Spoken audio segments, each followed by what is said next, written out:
Hello friends, good morning. तो जैसे मैंने कल आपके लिए पोल डाला था कि आपको क्लबिंग सेट ऑफ का क्या मैं रिवीजन सीएस एग्जीक्यूटिव स्टूडेंट्स को directly study material say that is important, क्योंकि उससे करवाना बहुत टफ होता है। तो डायरेक्ट स्टडी मटेरियल से हम लोग करने वाले हैं। सो रेडी हो क्या आप लोग? रेडी हो तो हम लोग आ जाते हैं स्टडी मटेरियल पे। पेज नंबर क्या है? शायद 289 है, मैंने चेक किया था। और बेसिकली मेरी जो बैच चल रही है इनकम टैक्स की, टिल टीचर्स डे मतलब आज के डेट तक उसकी प्राइस है आपकी 1120 में। पूरा इनकम टैक्स विथ हमारी नोट्स के साथ, विथ हम लोग सेक्शन वाइज समरी दे रहे हैं, विथ मल्टीपल रिवीजन। मुझे भी नहीं पता मैंने क्या क्या कमिटमेंट किया है और क्या क्या पूरा कर रहा हूँ। और मतलब पूरा कंप्लीट जो जो बोला है सब कुछ कंप्लीट होगा। और उसके बाद लास्ट में पूरा स्टडी मटेरियल से आपको रिवीजन मिल जाएगा, जैसे ये चैप्टर का आपको मिलने वाला। ठीक है, तो फिर स्टार्ट करते हैं। क्या स्टार्ट करना है? Set off and clubbing of income. Set off और क्लबिंग एक इंपॉर्टेंट टॉपिक है, एमसीक्यूज बहुत सारे उसमें से बन सकते हैं। सो हम लोग स्टार्ट करते हैं क्लबिंग ऑफ इनकम से। तो हम लोग ने कैसे स्टार्ट किया था क्लबिंग ऑफ इनकम? याद करो, क्लास में किया था, 10 पॉइंट किए थे क्लबिंग के। याद है? 10 पॉइंट में पूरा क्लबिंग खत्म हो गया था। मैंने बोला था अगर आपको 10 पॉइंट्स आते हैं तो आपको क्लबिंग ऑफ इनकम आता है, 10 पॉइंट में से कुछ पॉइंट नहीं आते तो आपको क्लबिंग ऑफ इनकम नहीं आता। सिंपल सी चीज है। 10 पॉइंट में पहला पॉइंट था माइनर इनकम का, चाइल्ड का इनकम। दूसरा क्या था? आप एसेट ट्रांसफर कर रहे हो किसको? अपने स्पाउस को एसेट ट्रांसफर कर रहे हो, सन्स वाइफ को। Third point, fourth point, asset transfer कर रहे हो किसी और आदमी को फॉर बेनिफिट ऑफ स्पाउस या सन्स वाइफ। इंडिविजुअल ट्रांसफर करता है वो सब थोड़ा डिटेलिंग आता है। ठीक है सर, पता है। फिर पांचवा पॉइंट क्या था? अगर आप एसेट ट्रांसफर कर रहे हो, इनकम ट्रांसफर कर रहे हो without transferring of asset, section 16। फिर एक रिवोकेबल ट्रांसफर करके था, याद है? रिवोकेबल ट्रांसफर, हाँ सर याद है, रिवोकेबल ट्रांसफर का एक केस था। फिर सातवां पॉइंट क्या था? अगर आप एचयूएफ को ट्रांसफर करते हो, आप मेंबर हो एचयूएफ का, एचयूएफ को ट्रांसफर करते हो तो वो आपका क्लब हो जाएगा। फिर आठवां पॉइंट क्या था? अगर आप ये सब हम लोग डिटेल में करने वाले। अगर फर्स्ट टाइम देख रहे हो तो डोंट वरी, आपका स्टडी मटेरियल से मैं लाइन बाय लाइन कवर कराने वाला हूँ। मैं जस्ट अपने स्टूडेंट्स को रिमाइंड करा रहा हूँ कि हम लोग ने क्या पढ़ा था। आठवां पॉइंट हम लोग ने पढ़ा था कि कोई अगर आप हो, आप क्या कोई भी कंपनी या पार्टनरशिप फॉर्म में सब्सटेंशियल इंटरेस्ट होल्ड करते हो, मतलब 20% से ज्यादा होल्ड करते हो, उसमें आपकी स्पाउस को आपने आप जॉब दिया है। जॉब दिया है मतलब कि उसके पास टेक्निकल क्वालिफिकेशन नहीं है या प्रोफेशनल क्वालिफिकेशन नहीं है, फिर भी आप वो रेम्यूनरेशन ले रही है, तो रेम्यूनरेशन आपके हाथ में क्लब होगा। एक पॉइंट पढ़ा था, पता है। फिर हम लोग ने 9th पॉइंट पढ़ा था, वो गिफ्ट वाला। अगर आप अपने स्पाउस के बिजनेस के लिए गिफ्ट देते हो तो ओपनिंग कैपिटल डिवाइड में आएगा, ऊपर क्या आ जाएगा? गिफ्ट इंटू प्रॉफिट, जितना रहेगा वो आपके हाथ में क्लब हो जाएगा। लास्ट पॉइंट पढ़ा था क्रॉस ट्रांसफर, याद करो, जेठालाल बबीता वाला एग्जाम्पल। इतना क्लियर है क्या सर? हाँ, इतना क्लियर है। Clubbing of income. Clubbing normally a person is a tax in respect of. Clubbing का मतलब क्या होता है मैं आपको एकदम बेसिक इजी लैंग्वेज में समझा देता हूँ। मेरी दो इनकम है। मेरी एक सैलरी की इनकम है, 4 लाख रुपए मैं सैलरी अर्न करता हूँ, 4 लाख रुपए मेरा हाउस प्रॉपर्टी का इनकम है, मतलब रेंट का इनकम है। तो अभी मेरे को 8 लाख रुपए पे टैक्स भरने आ रहा है, तो मैं क्या करूंगा? मैं कुछ दिमाग लगाऊंगा कि मेरी वाइफ के पास कोई इनकम है नहीं, तो मैं क्या कर रहा हूँ कि 4 लाख रुपए जो मेरा इनकम है हाउस प्रॉपर्टी का, वो मैं ट्रांसफर कर देता हूँ मेरी वाइफ के नाम पे, कि घर का मामला है, घर में ही है, कोई तकलीफ नहीं है। 4 लाख वो उसके हाथ में आ रहा है, 4 लाख मेरे हाथ में आ रहा है, ना मेरे को कोई टैक्स भरने पड़ रहा है ना टैक्स उसको भरने आ रहा है, तो दोनों को कोई टैक्स नहीं भरने आ रहा है, तो दोनों का बेनिफिट। और गवर्नमेंट का लॉस हो जाता है, तो गवर्नमेंट ने इसके लिए क्या किया? क्लबिंग के प्रोविजन इंक्लूड किए। क्लबिंग का मतलब क्या होता है? आपका जो इनकम है वो किसी और के हाथ में क्लब हो जाएगा, मतलब मेरी वाइफ का इनकम किसके हाथ में क्लब होगा? मेरे हाथ में क्लब होगा। हम लोग क्लबिंग में एक स्टैंडर्ड एग्जांपल लेंगे कि मैंने अपना घर जो है ट्रांसफर किया है अपनी वाइफ को, या जो जो एग्जांपल आएंगे उस हिसाब से। घर के एग्जांपल से इजी होता है या समझना, ठीक है। तो normally a person is tax in respect of income earn by him only. जो वो इनकम अर्न करता है उसी हिसाब से उसको टैक्स भरना है। However in certain special cases, कुछ स्पेशल केसेस में किसी और की इनकम की आपके हाथ में टैक्स होती है, जिसको क्या क्लबिंग बोलते हैं। This situation in which income of other person included in the income of tax payer is called clubbing of income. इसे क्या बोलते हैं? Income of clubbing of income बोलते हैं। सेक्शन 60 से लेकर सेक्शन 64 गवर्न करता है। जहां जहां सेक्शन याद करना कंपलसरी है वहां वहां मैंने आपको साथ साथ में याद करा दिया। जैसे क्लबिंग में 60 कौन सा है? अगर आप इनकम ट्रांसफर करते हैं विदाउट ट्रांसफरिंग एसेट। 61 क्या है? रिवोकेबल ट्रांसफर की बात करता है।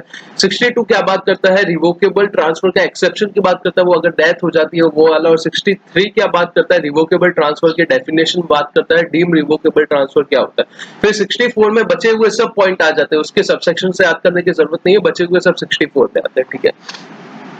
Section 60 to 64 of Income Tax Act contains various provision relating to clubbing of income. Clubbing के related बहुत सारे provision ये include करता है. The special provision contained in this section are various attempt which में इसका मतलब क्या है, इंडिविजुअल जो है, अगर मैं हूं, मैं क्या कर रहा हूँ, जब अपना हाउस प्रॉपर्टी ट्रांसफर करके मैं टैक्स अवॉइड करने की या टैक्स रिड्यूस करने की कोशिश कर रहा हूँ. या तो मेरे को टैक्स आई ही नहीं, 4 लाख मैंने पूरा ट्रांसफर कर दिया तो मेरे को टैक्स आएगा ही नहीं, या फिर मैं समझो 6 लाख सैलरी का इनकम है और 2 लाख हाउस प्रॉपर्टी का इनकम है, तो मैंने 2 लाख रुपए हाउस प्रॉपर्टी का इनकम अगर ट्रांसफर कर दिया तो क्या होगा, उससे ये होगा कि मेरा टैक्स कम हो जाएगा. तो ऐसे काम कर रहा हूं मैं, इसकी वजह से गवर्नमेंट ने क्लबिंग प्रोविजन लेके आया, जिसकी वजह से क्या होगा, आपका टैक्स इवेजन या टैक्स अवॉइडेंस करने का जो तरीका था उसके ऊपर रोक लगेगी. बस इतना लिखा है.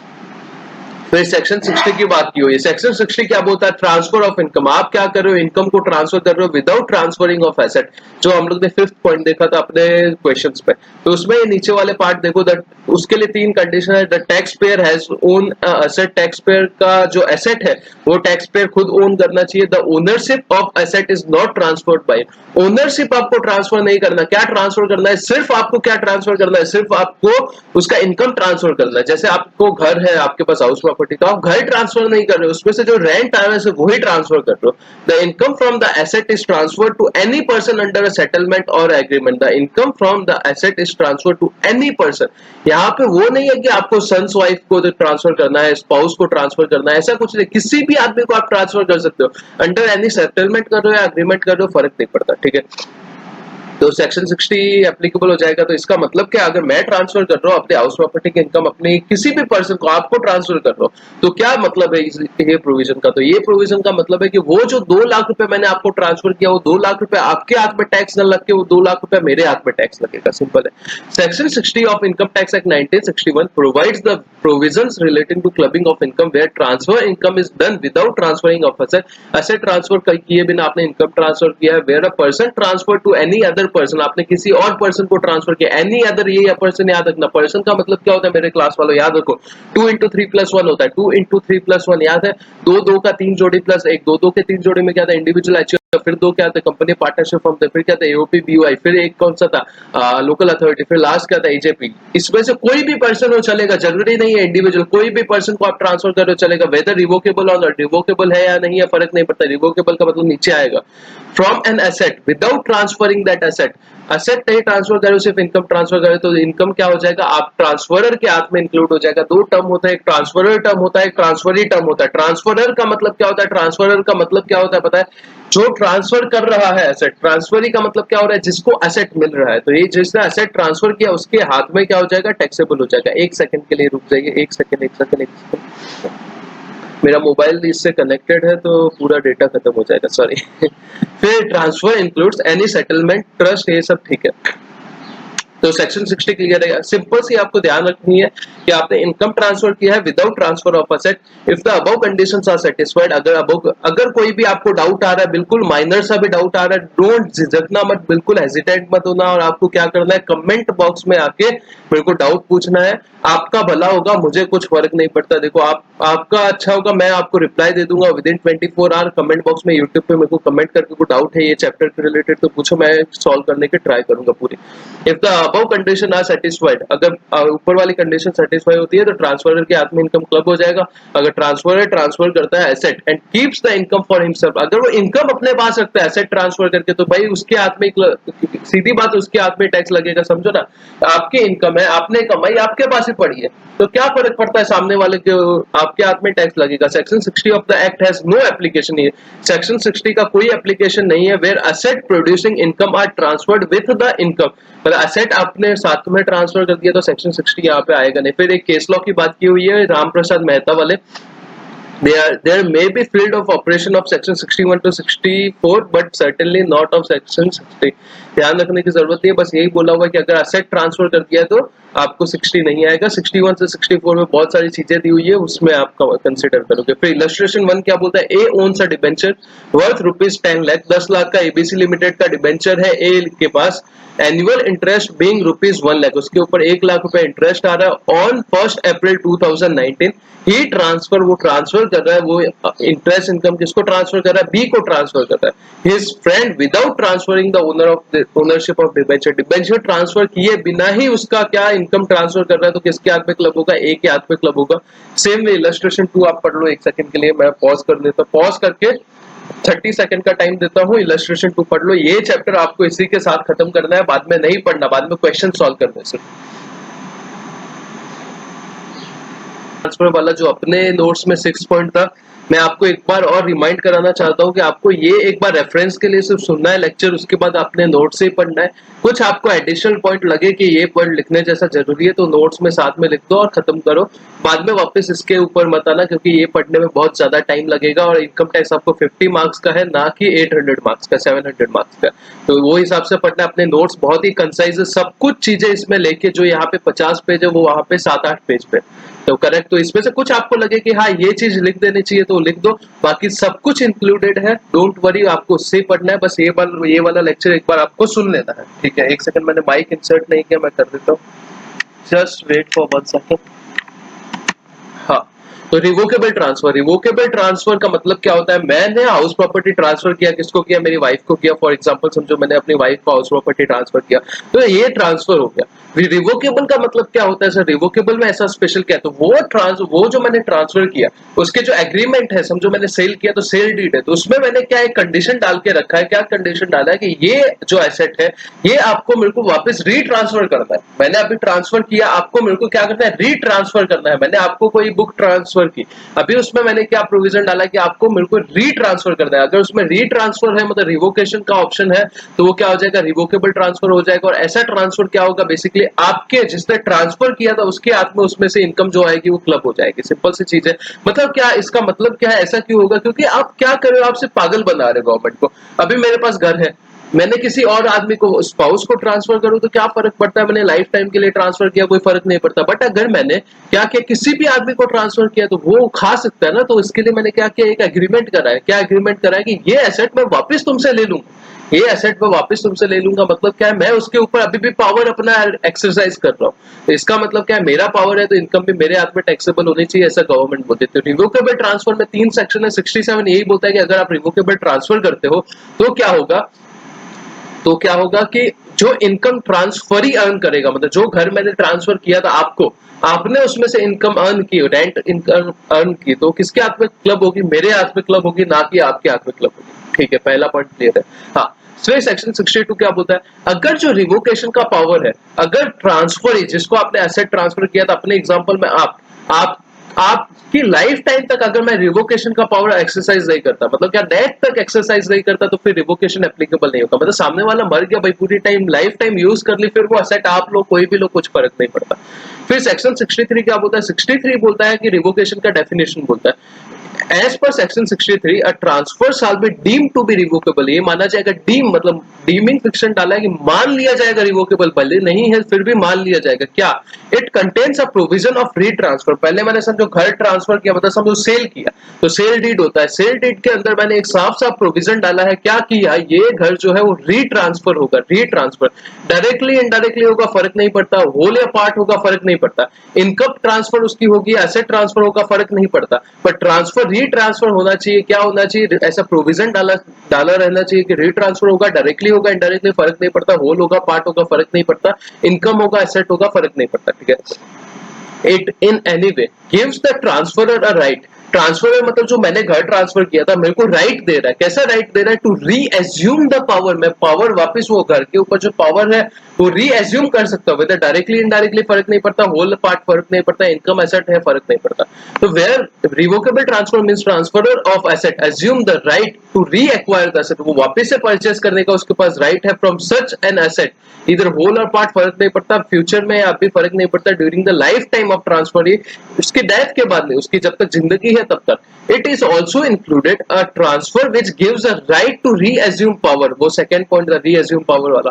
Where a person transfer any asset to any person with a right to revoke the transfer. Revoke मतलब कैंसिल कर देना transfer. All income accruing the transferee from the asset shall be included in the total income of transferor. वो किसके हाथ में club होगी? Transferor के हाथ में क्लब होगी। The income under revocable transfer of assets shall be included in income of transferor even when, only only a part of income from transferred asset has been applied for the transfer. कुछ नहीं, normal चीजें बार बार घुमा घुमा के बोलिए, जैसे अपने institute के स्टडी मटेरियल का आदत होता है, एक ही चीज घुमा घुमा के लिखते हैं। सम ऑफ द एग्जाम्पल दिए है रिवोकेबल ट्रांसफर के, कुछ पढ़ लेते हैं। If there is a express clause of revocation in instrument of transfer. Instrument of transfer मतलब जैसे अगर सेल किया तो उसका क्या सेल डीड रहेगा, अगर आपने किसी को हैंडओवर किया तो पावर ऑफ अटॉर्नी रहेगा। जो भी उसका इंस्ट्रूमेंट है उसके अंदर साफ साफ एक्सप्रेसली लिखा हुआ है, एक्सप्रेस क्लॉज डाला हुआ है कि ये रिवोकेबल है। इफ देयर इज सेल है तो कंडीशन ऑफ रीपर्चेस के साथ है, मतलब ऐसा कुछ लिखा हुआ है तो क्या हो जाएगा, रिवोकेबल ट्रांसफर होगा। एग्जाम्पल आप पढ़ लो साथ साथ में बैठ के, आपको 30 सेकंड का टाइम देता हूँ, एग्जाम्पल्स पढ़ लो। कुछ समझ नहीं रहा है तो कमेंट बॉक्स में करो। जिससे क्लास लिया है मेरे व्हाट्सएप नंबर आपके पास है, व्हाट्सएप नंबर पे पूछ लो, कोई तकलीफ की बात नहीं। फिर नोट क्या दिया हुआ है, retransfer to the transferor must be in same capacity. Same capacity का मतलब क्या होता है पता है, मैंने ट्रांसफर किया था, मेरा एक एचयूएफ है और मैं एचयूएफ का करता हूँ, मैंने ट्रांसफर किया था एज अ करता, मतलब इंडिविजुअल कैपेसिटी में मैंने एसेट ट्रांसफर किया था। और रिवोकेशन का क्लॉज मतलब रिवोक कैसे कर रहा हूं पता है, एचयूएफ परचेज कर रहा है वापस, तो उसको रिवोकेशन नहीं माना जाएगा। सेम क्लास मतलब क्या, मैंने ही सेल किया था, मैंने ही परचेज किया। दूसरा एग्जांपल लेते हैं, मैं कोई कंपनी का डायरेक्टर हूँ, सेल किया था एसेट कोई कंपनी ने और परचेज कर रहा है वापस मैंने ही सेल किया था। भाई कंपनी का प्राइवेट लिमिटेड कंपनी है, मैं ही हूँ सब कुछ इसका, पर सेल किया था कंपनी में और परचेज किया है डायरेक्टर ने, तो वो नहीं माना जाएगा। जिसने सेल किया है वही कैपेसिटी में परचेज किया रहना चाहिए। एचयूएफ ने सेल किया तो एचयूएफ ने परचेज किया रहना चाहिए, कंपनी ने सेल किया तो कंपनी ने परचेज किया रहना चाहिए, ठीक है। Retransfer to the transferor must be in same capacity in which he made the transfer और settlement. If a settlement is made by HUF, अगर एचयूएफ ने सेटलमेंट किया है तो there is a retransfer to one of the member of family. अगर settlement मतलब क्या, बेचा किसने, एचयूएफ ने, और परचेज किसने किया, रीट्रांसफर किसने किया, मेंबर ने किया। तो in his capacity as individual and not as capacity of member of family, this can not be term as retransfer. ये रीट्रांसफर नहीं माना जाएगा। सिंपल सी चीजें, आपको कुछ इतना दिमाग लगाने की जरूरत नहीं है। 2 पॉइंट हो गए। अभी इनकम ऑफ स्पाउस में हम लोग ने 2 पॉइंट, इसमें कैसे दिया है हम लोग ने, देखो इनकम ऑफ स्पाउस में हम लोग ने 2 पॉइंट पढ़े थे। कौन से 2 पॉइंट पढ़े थे याद है? पहला एक तो इनकम ऑफ स्पाउस वो वाला था, अगर मेरा सब्सटेंशियल इंटरेस्ट है कोई कंपनी या पार्टनरशिप फर्म में और मैं अपनी स्पाउस को उधर लगा के बैठा हूँ, उसके पास टेक्निकल या प्रोफेशनल क्वालिफिकेशन नहीं है, फिर भी मैं उसको रेम्यूनरेशन दिलवा रहा हूँ, तो एक तो वो क्लब हो रहा था। दूसरा, मैंने अपने स्पाउस को कोई एसेट ट्रांसफर कर दिया, तो वो एसेट में से जो उसको इनकम मिलेगी वो किसके हाथ में क्लब होगी, मेरे हाथ में क्लब होगी। करेक्ट है। ये 2 पॉइंट हम लोग ने पढ़े थे, एक तो सेकंड पॉइंट था और एक कुछ 7th पॉइंट था, 7th या 8th पॉइंट था, ठीक है, वो समझ लीजिए। Income of spouse, the following income of the spouse of an individual shell be included. पहला क्या है, रेम्यूनरेशन वाला है, सब्सटेंशियल इंटरेस्ट वाला। और दूसरा पॉइंट क्या है, अगर आप एसेट ट्रांसफर करते हो तो सबसे पहले वो रेम्यूनरेशन वाला पढ़ लेते हैं। तो सबसे पहले हम लोग खुद ही याद करते हैं ना, हम लोग ने क्या पढ़ा था। सबसे पहले अगर मेरा कोई कंपनी में सब्सटेंशियल इंटरेस्ट है, पार्टनरशिप फॉर्म में सब्सटेंशियल इंटरेस्ट है, तो सब्सटेंशियल इंटरेस्ट का मतलब क्या होता है पहले वो समझो। अगर कोई कंपनी है और उसके अंदर मेरा 20% है, उससे ज्यादा शेयर होल्डिंग है, तो मेरा उसमें क्या हो जाएगा, सब्सटेंशियल इंटरेस्ट हो जाएगा। पार्टनरशिप फॉर्म में सब्सटेंशियल इंटरेस्ट का मतलब क्या होता है, अगर कोई पार्टनरशिप फॉर्म है और उसके अंदर मेरा 20% है, उससे ज्यादा पीएसआर है, तो उसमें क्या हो जाएगा, वो सब्सटेंशियल इंटरेस्ट हो जाएगा। सब्सटेंशियल इंटरेस्ट है और मैं अपनी वाइफ को वहां पे काम पे रखा है, मैंने स्पाउस को, लड़की है तो अपने हस्बैंड को उसने क्या काम पे रखा है और उसको रेम्यूनरेशन मिल रहा है। रेम्यूनरेशन प्रोफेशनल कैपेसिटी में नहीं मिल रहा है, टेक्निकल कैपेसिटी में नहीं मिल रहा है, ऐसे ही दिए जा रहे हैं, तो वो क्लब किसके हाथ में हो जाएगा, जिसका सब्सटेंशियल इंटरेस्ट है, मतलब मेरे हाथ में क्लब हो जाएगा, ठीक है। और दूसरा पॉइंट एक और इसमें था कि अगर दोनों का सब्सटेंशियल इंटरेस्ट है तो क्या करेंगे। मैंने एग्जांपल दिया था, समझो मेरा तो समझो 70% शेयर है, तो मैंने 30% उसको भी शेयर दिला दिया, तो दोनों का सब्सटेंशियल इंटरेस्ट है, दोनों की प्रोफेशनल या टेक्निकल क्वालिफिकेशन नहीं है, दोनों सैलरी उठा रहे, तो किसके हाथ में क्लब होगा, तो उसके हाथ में क्लब होगा जिसका इनकम ज्यादा है, जिसका इनकम ज्यादा है उसके हाथ में क्लब होगा। और एक बार जिसके हाथ में क्लब होगा लाइफ टाइम उसके हाथ में क्लब होगा, अनलेस असेसिंग ऑफिसर ये बोलता है कि अभी पहले समझो वाइफ के हाथ में क्लब हो रहा था, तो लाइफ टाइम वाइफ के हाथ में क्लब होगा।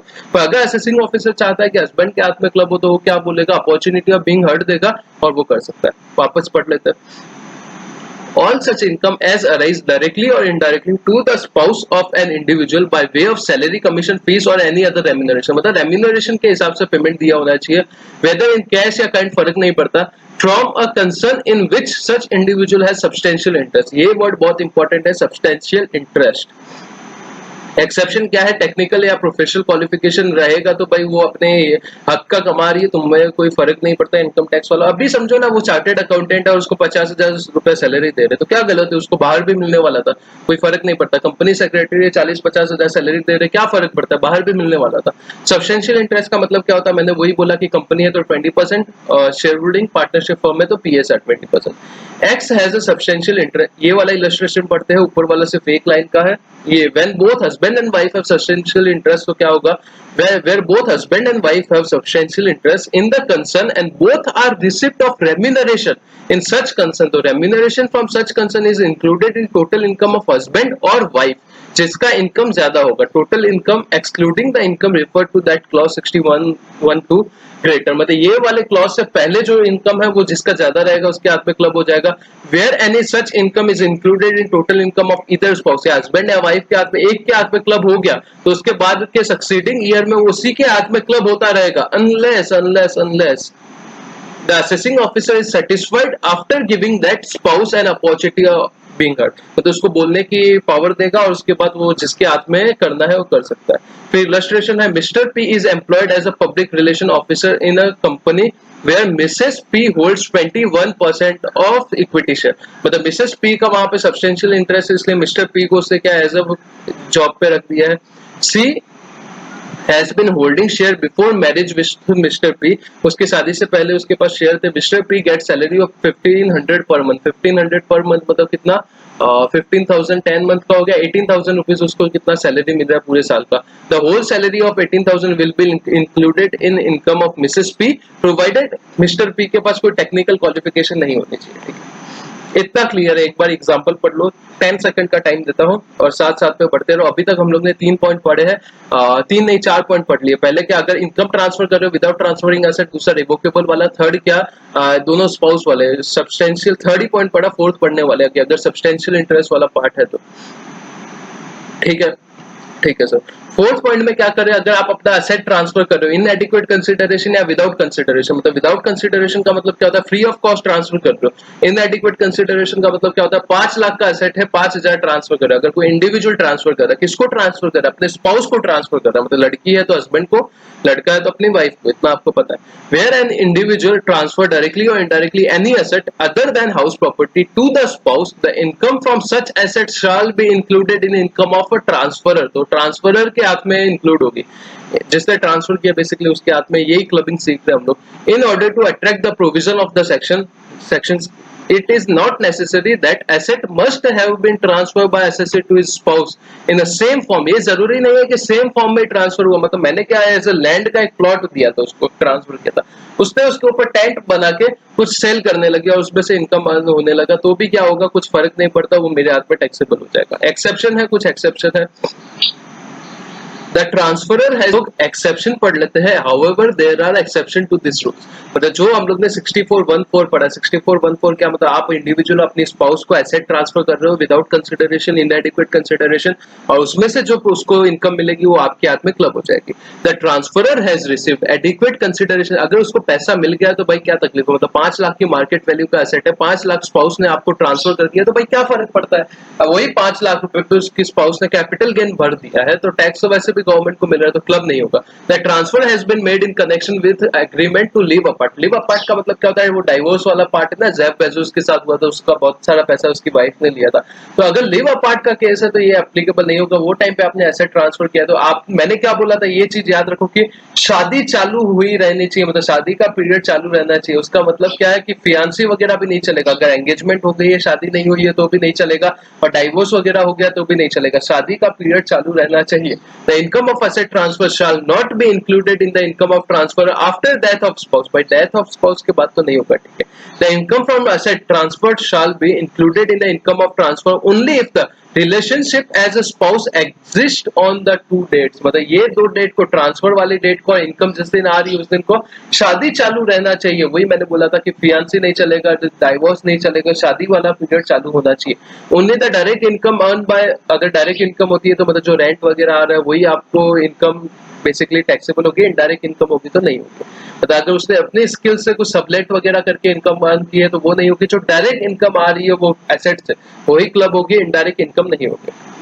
फिर सपोज एक एग्जांपल दिया हुआ है, suppose A transfer certain shares to his wife B. A ने क्या किया, अपने कुछ शेयर अपनी वाइफ बी को ट्रांसफर कर दिया। Dividend receive on such share shall be taxable in hand of A. तो उसमें से जो भी डिविडेंड आएगा वो किसके हाथ में क्लब होगा, ए के हाथ में क्लब होगा। If B sell such shares and make some capital gain, अगर बी ने वो शेयर बेच दिया और उसमें से कैपिटल गेन होता है तो such gains are also taxable in A hand, तो वो भी कैपिटल गेन भी एक के हाथ में टैक्सेबल होगा। हम लोग ने वो जो 4 नोट पढ़े थे पूरा क्लबिंग के खत्म होने के बाद, उसमें क्या लिखा था, अगर असेट ट्रांसफर हो जाता है उसके ऊपर कैपिटल गेन होता है तो कैपिटल गेन भी किसके हाथ में क्लब होगा, ट्रांसफरर के हाथ में क्लब होगा। Now from the dividend money, वो डिविडेंड मनी से समझो क्या परचेस करी, कुछ और शेयर परचेस करिए और उसमें से कुछ और डिविडेंड मिल रहा है, तो ये क्या सेकंड जनरेशन का इनकम हो गया। इनडायरेक्ट का मतलब क्या, सेकंड जनरेशन का इनकम। याद करो मैंने बोला था सेकंड जनरेशन का इनकम, और सेकंड जनरेशन के इनकम के ऊपर क्लबिंग के प्रोविजन नहीं लगेंगे, ठीक है। फिर नीचे एक इलस्ट्रेशन दिया है जो आप पढ़ लो, कुछ नहीं है, सिंपल सी बात है कि उसने अपने डिबेंचर ट्रांसफर कर दिया तो उसके ऊपर इंटरेस्ट जो होगा वो ट्रांसफर के हाथ में क्लब होगा। फिर income from the asset transfer to sons wife, 5वां पॉइंट, 10 में से 5वां पॉइंट है, मतलब 50% अपना क्लबिंग खत्म होने वाला है। सिंपल सी बात है, अगर आप अपना एसेट मतलब इंडिविजुअल है अपना एसेट ट्रांसफर कर रहा है, किसको ट्रांसफर कर रहा है, सन्स वाइफ को ट्रांसफर कर रहा है, विदाउट कंसिडरेशन ट्रांसफर कर रहा है, इनएडिक्वेट कंसिडरेशन ट्रांसफर कर रहा है, तो किसके हाथ में क्लब होगा, जो ट्रांसफरर है उसके हाथ में क्लब होगा। Income from asset transfer to sons wife shall be taxable in hand of the tax payer who has transfer the asset, जिसने एसेट ट्रांसफर किया है। कंडीशन क्या है, ट्रांसफर इंडिविजुअल होना चाहिए, वो अपना नोट्स पढ़ना है, ये सिर्फ एक बार सुन लो। ट्रांसफर 1973 के बाद किया होना चाहिए, डेट याद रखने की जरूरत नहीं है। The asset is transfer to sons wife, son's की वाइफ को ट्रांसफर किया होना चाहिए। और the asset is transferred without adequate consideration, मतलब विदाउट कंसिडरेशन या इनएडिक्वेट कंसिडरेशन, ठीक है। एक बार पढ़ लो, कुछ नहीं भाई, इजी चीज है, वही स्पाउस के लिए था, वो सन्स वाइफ के लिए। फिर नेक्स्ट क्या है, ट्रांसफर फॉर इमीडिएट और deferred benefit of son's wife. Transfer किया है या तो इमीडिएट बेनिफिट या डिफर्ड बेनिफिट, मतलब बाद में बेनिफिट मिलेगा, किसको मिलेगा, सन्स वाइफ को मिलेगा। एनी इनकम अराइजिंग डायरेक्टली और इनडायरेक्टली टू एनी पर्सन और AOP from asset transfer directly और indirectly otherwise than for adequate consideration to the person or AOP by such individual shall be to the extent which income is asset deferred मतलब अगर आपने किसी और आदमी को transfer किया एसेट, ठीक है, किसी और आदमी को एसेट ट्रांसफर किया, उसमें से इनकम आ रही है जो किसके बेनिफिट के लिए, इमीडिएट या डिफर्ड बेनिफिट किसके बेनिफिट के लिए, सन्स वाइफ के लिए, तो वो किसके हाथ में क्लब होगी, आपके हाथ में क्लब होगी। सिंपल सी चीज इतनी सी लिखी हुई है, इससे ज्यादा आपको दिमाग लगाने की जरूरत नहीं है। वो जो था ना, मैंने बोला था एसेट ट्रांसफर किया किसके लिए, किसी और आदमी को ट्रांसफर किया फॉर स्पाउस के बेनिफिट के लिए या सन्स वाइफ के बेनिफिट के लिए, उसमें से पॉइंट उठाया। For the purpose of clause 5 and 6, where there is an asset transferred directly or indirectly by individual to his spouse or son's wife, are invested by the transferee, अगर transferee ने वो amount invest कर दिया in any business, such investment being not in nature of contribution of capital as a partner in the firm as the case may be, मतलब मैंने transfer किया था, उसने क्या किया, वो पैसा ले जाके अपने बिजनेस में डाल दिया, पर बिजनेस में कैपिटल कंट्रीब्यूशन नहीं होना चाहिए। For being admitted to the benefit of partnership of firm, that part of income arising out of a business of a transferee in any previous year which bears the same proportion to the income of a transferee from the business as the value of asset aforesaid on the first day of previous year bears the total। ये क्या लिखा है पता है भाई, ये simple सी चीज लिखी हुई है कि अगर मैं क्या कर रहा हूँ, अपनी स्पाउस को ट्रांसफर कर रहा हूँ, क्या ट्रांसफर कर रहा हूँ, स्पाउस से सन्स ऑफ वाइफ को गिफ्ट दे रहा हूँ। ओपनिंग कैपिटल में अगर वो गिफ्ट है, वो 9th पॉइंट अपना था, जस्ट सिंप्लीफाइड करने के लिए अपने पॉइंट्स इजी हो गए थे, वो 9th पॉइंट था, पता है उसमें क्या, ओपनिंग कैपिटल, उसके ऊपर क्या था, गिफ्ट था, मल्टीप्लाई बाय प्रॉफिट, तो उतना इनकम इसके हाथ में क्लब हो जाएगा, रिमेनिंग इनकम जिस ट्रांसफर के हाथ में क्लब हो जाएगा, ठीक है। फिर income to spouse through a third person को आपने एसेट ट्रांसफर किया, जिससे इनकम किसको हो रही है, आपकी स्पाउस को हो रही है, तो डायरेक्टली हो रही है, इनडायरेक्टली हो रही है, होल हो रही है, पार्ट हो रही है, तो क्लब किसके हाथ में होगी, आपके हाथ में होगी। फिर a person transfer some asset directly और इनडायरेक्टली टू अ पर्सन और एओपी ट्रस्टी और body of a juristic person. ये मैं जो बोल रहा था, एक सेकंड मैं आपको वापस बोल के बता देता हूँ, आपने जिसने मेरी क्लास की है वो मेरे को पता है, जिसने मेरी क्लास नहीं की उनको नहीं पता, तो एक सेकंड मैं आपको बताता हूँ। मैंने ये जो अभी एग्जाम्पल दिया था, मैंने जस्ट याद करवाया था लोगों को, ये वाला पार्ट जो मैं हाईलाइट कर रहा हूँ। यहाँ पे क्या हो रहा है, बेसिकली टैक्स इविजन का जो लेवल है थोड़ा हाई हो रहा है। कैसे हाई हो रहा है कि मैंने क्या किया है, मैंने अपना एसेट जो पैसा है मैंने अपनी वाइफ या सन्स वाइफ को ट्रांसफर कर दिया, उसने क्या किया, वो पैसे को उठा के अपने यूज नहीं किया, उसमें से इनकम नहीं अर्न की, उसको अपने बिजनेस में डाल दिया। उसको क्या किया, उसको अपने बिजनेस में डाल दिया। तो अभी जो बिजनेस में उसने डाला वो एज अ कैपिटल कंट्रीब्यूशन डाला। तो जो ओपनिंग कैपिटल में जो पार्ट रहेगा, ओपनिंग कैपिटल में वो पैसे का पार्ट रहेगा, वो क्लब होगा, किसके हाथ में क्लब होगा, ट्रांसफर के हाथ में क्लब होगा। तो उसके लिए फॉर्मूला है, फॉर्मूला क्या है, प्रॉफिट ले लो, पीएनएल के अकाउंट में प्रॉफिट ले लो, मल्टीप्लाई बाय कर दो, जितना पैसा आपने गिफ्ट दिया था वो मल्टीप्लाई कर लो, डिवाइड बाय जितना उसका ओपनिंग कैपिटल था, जो आया अमाउंट वो ट्रांसफरर के हाथ में क्लब हो जाएगा। क्लियर है। पर इसमें कैच सबसे इंपॉर्टेंट क्या है, आपके ओपनिंग कैपिटल में वो पैसा इंक्लूड होना चाहिए। बाकी अभी आप इतना समझा नहीं सकते, नहीं तो 2 घंटे का यही लेक्चर हो जाएगा। ठीक है। फिर income to spouse through a third person, अगर थर्ड पर्सन के थ्रू अगर आप क्या इनकम ऑफ मतलब स्पाउस को इनकम ट्रांसफर कर रहे हो तो क्या होगा, where a person transfers some asset directly और इनडायरेक्टली टू, मतलब सिंपल सी बात है जो हम लोग ने क्या पढ़ा था। अगर हम लोग क्या करते हैं, अगर कोई एसेट ट्रांसफर कर रहे हैं किसको, थर्ड पर्सन किसी भी आदमी को ट्रांसफर कर रहे हैं विदाउट कंसिडरेशन या इनएडिक्वेट कंसिडरेशन ट्रांसफर कर रहे हो, उसमें से जो इनकम है वो किसके लिए यूज आ रहा है, या तो बेनिफिट किसका हो रहा है, या तो स्पाउस का हो रहा है, या सन्स वाइफ का हो रहा है, तो किसके हाथ में टैक्सेबल होगा, आपके हाथ में टैक्सेबल होगा। याद है। ठीक है, बस वही है। ऊपर सन्स वाइफ का इन्होंने अलग कर दिया, ये देखो यहाँ पे बेनिफिट ऑफ सन्स वाइफ, और यहाँ पे स्पाउस का अलग कर दिया, बस पॉइंट सेम है, वही चीजें बोलना चाहते हैं, एक बार रीड कर देना। ठीक है, एक बार रीड कर दो, अभी विद इन 30 सेकंड का टाइम देता हूँ, पॉज करके रीड कर दो। और ये सब इतनी टेक्निकल लैंग्वेज में सीएस वालों तुम्हें तो खासकर जाने की जरूरत नहीं, बिकॉज आपको एमसीक्यूज आने वाले हैं, सबसे इंपॉर्टेंट चीज वो है। तो अपने एग्जाम किस हिसाब से होगी उस हिसाब से प्रिपरेशन करो। अननेसेसरी ये रटने जाओगे तो जितने ज्यादा क्वेश्चन सॉल्व हो सकते हैं, जितने ज्यादा क्वेश्चन, स्कैनर एक टैक्समैन का जो बेसिकली कौन सा आप यूज करते हो, टैक्समैन का ज्यादातर लोग यूज करते हैं, वो उठा लो और उसमें से जितना क्वेश्चन सॉल्व हो सकता है करो। और तुम्हारे लिए जो क्लासेस वाले स्टूडेंट है उनको तो स्पेशल है ही कि जो डाउट आ रहा है मेरे को स्क्रीनशॉट लेके भेज दो, I will solve your doubt within 24 hours, no problem.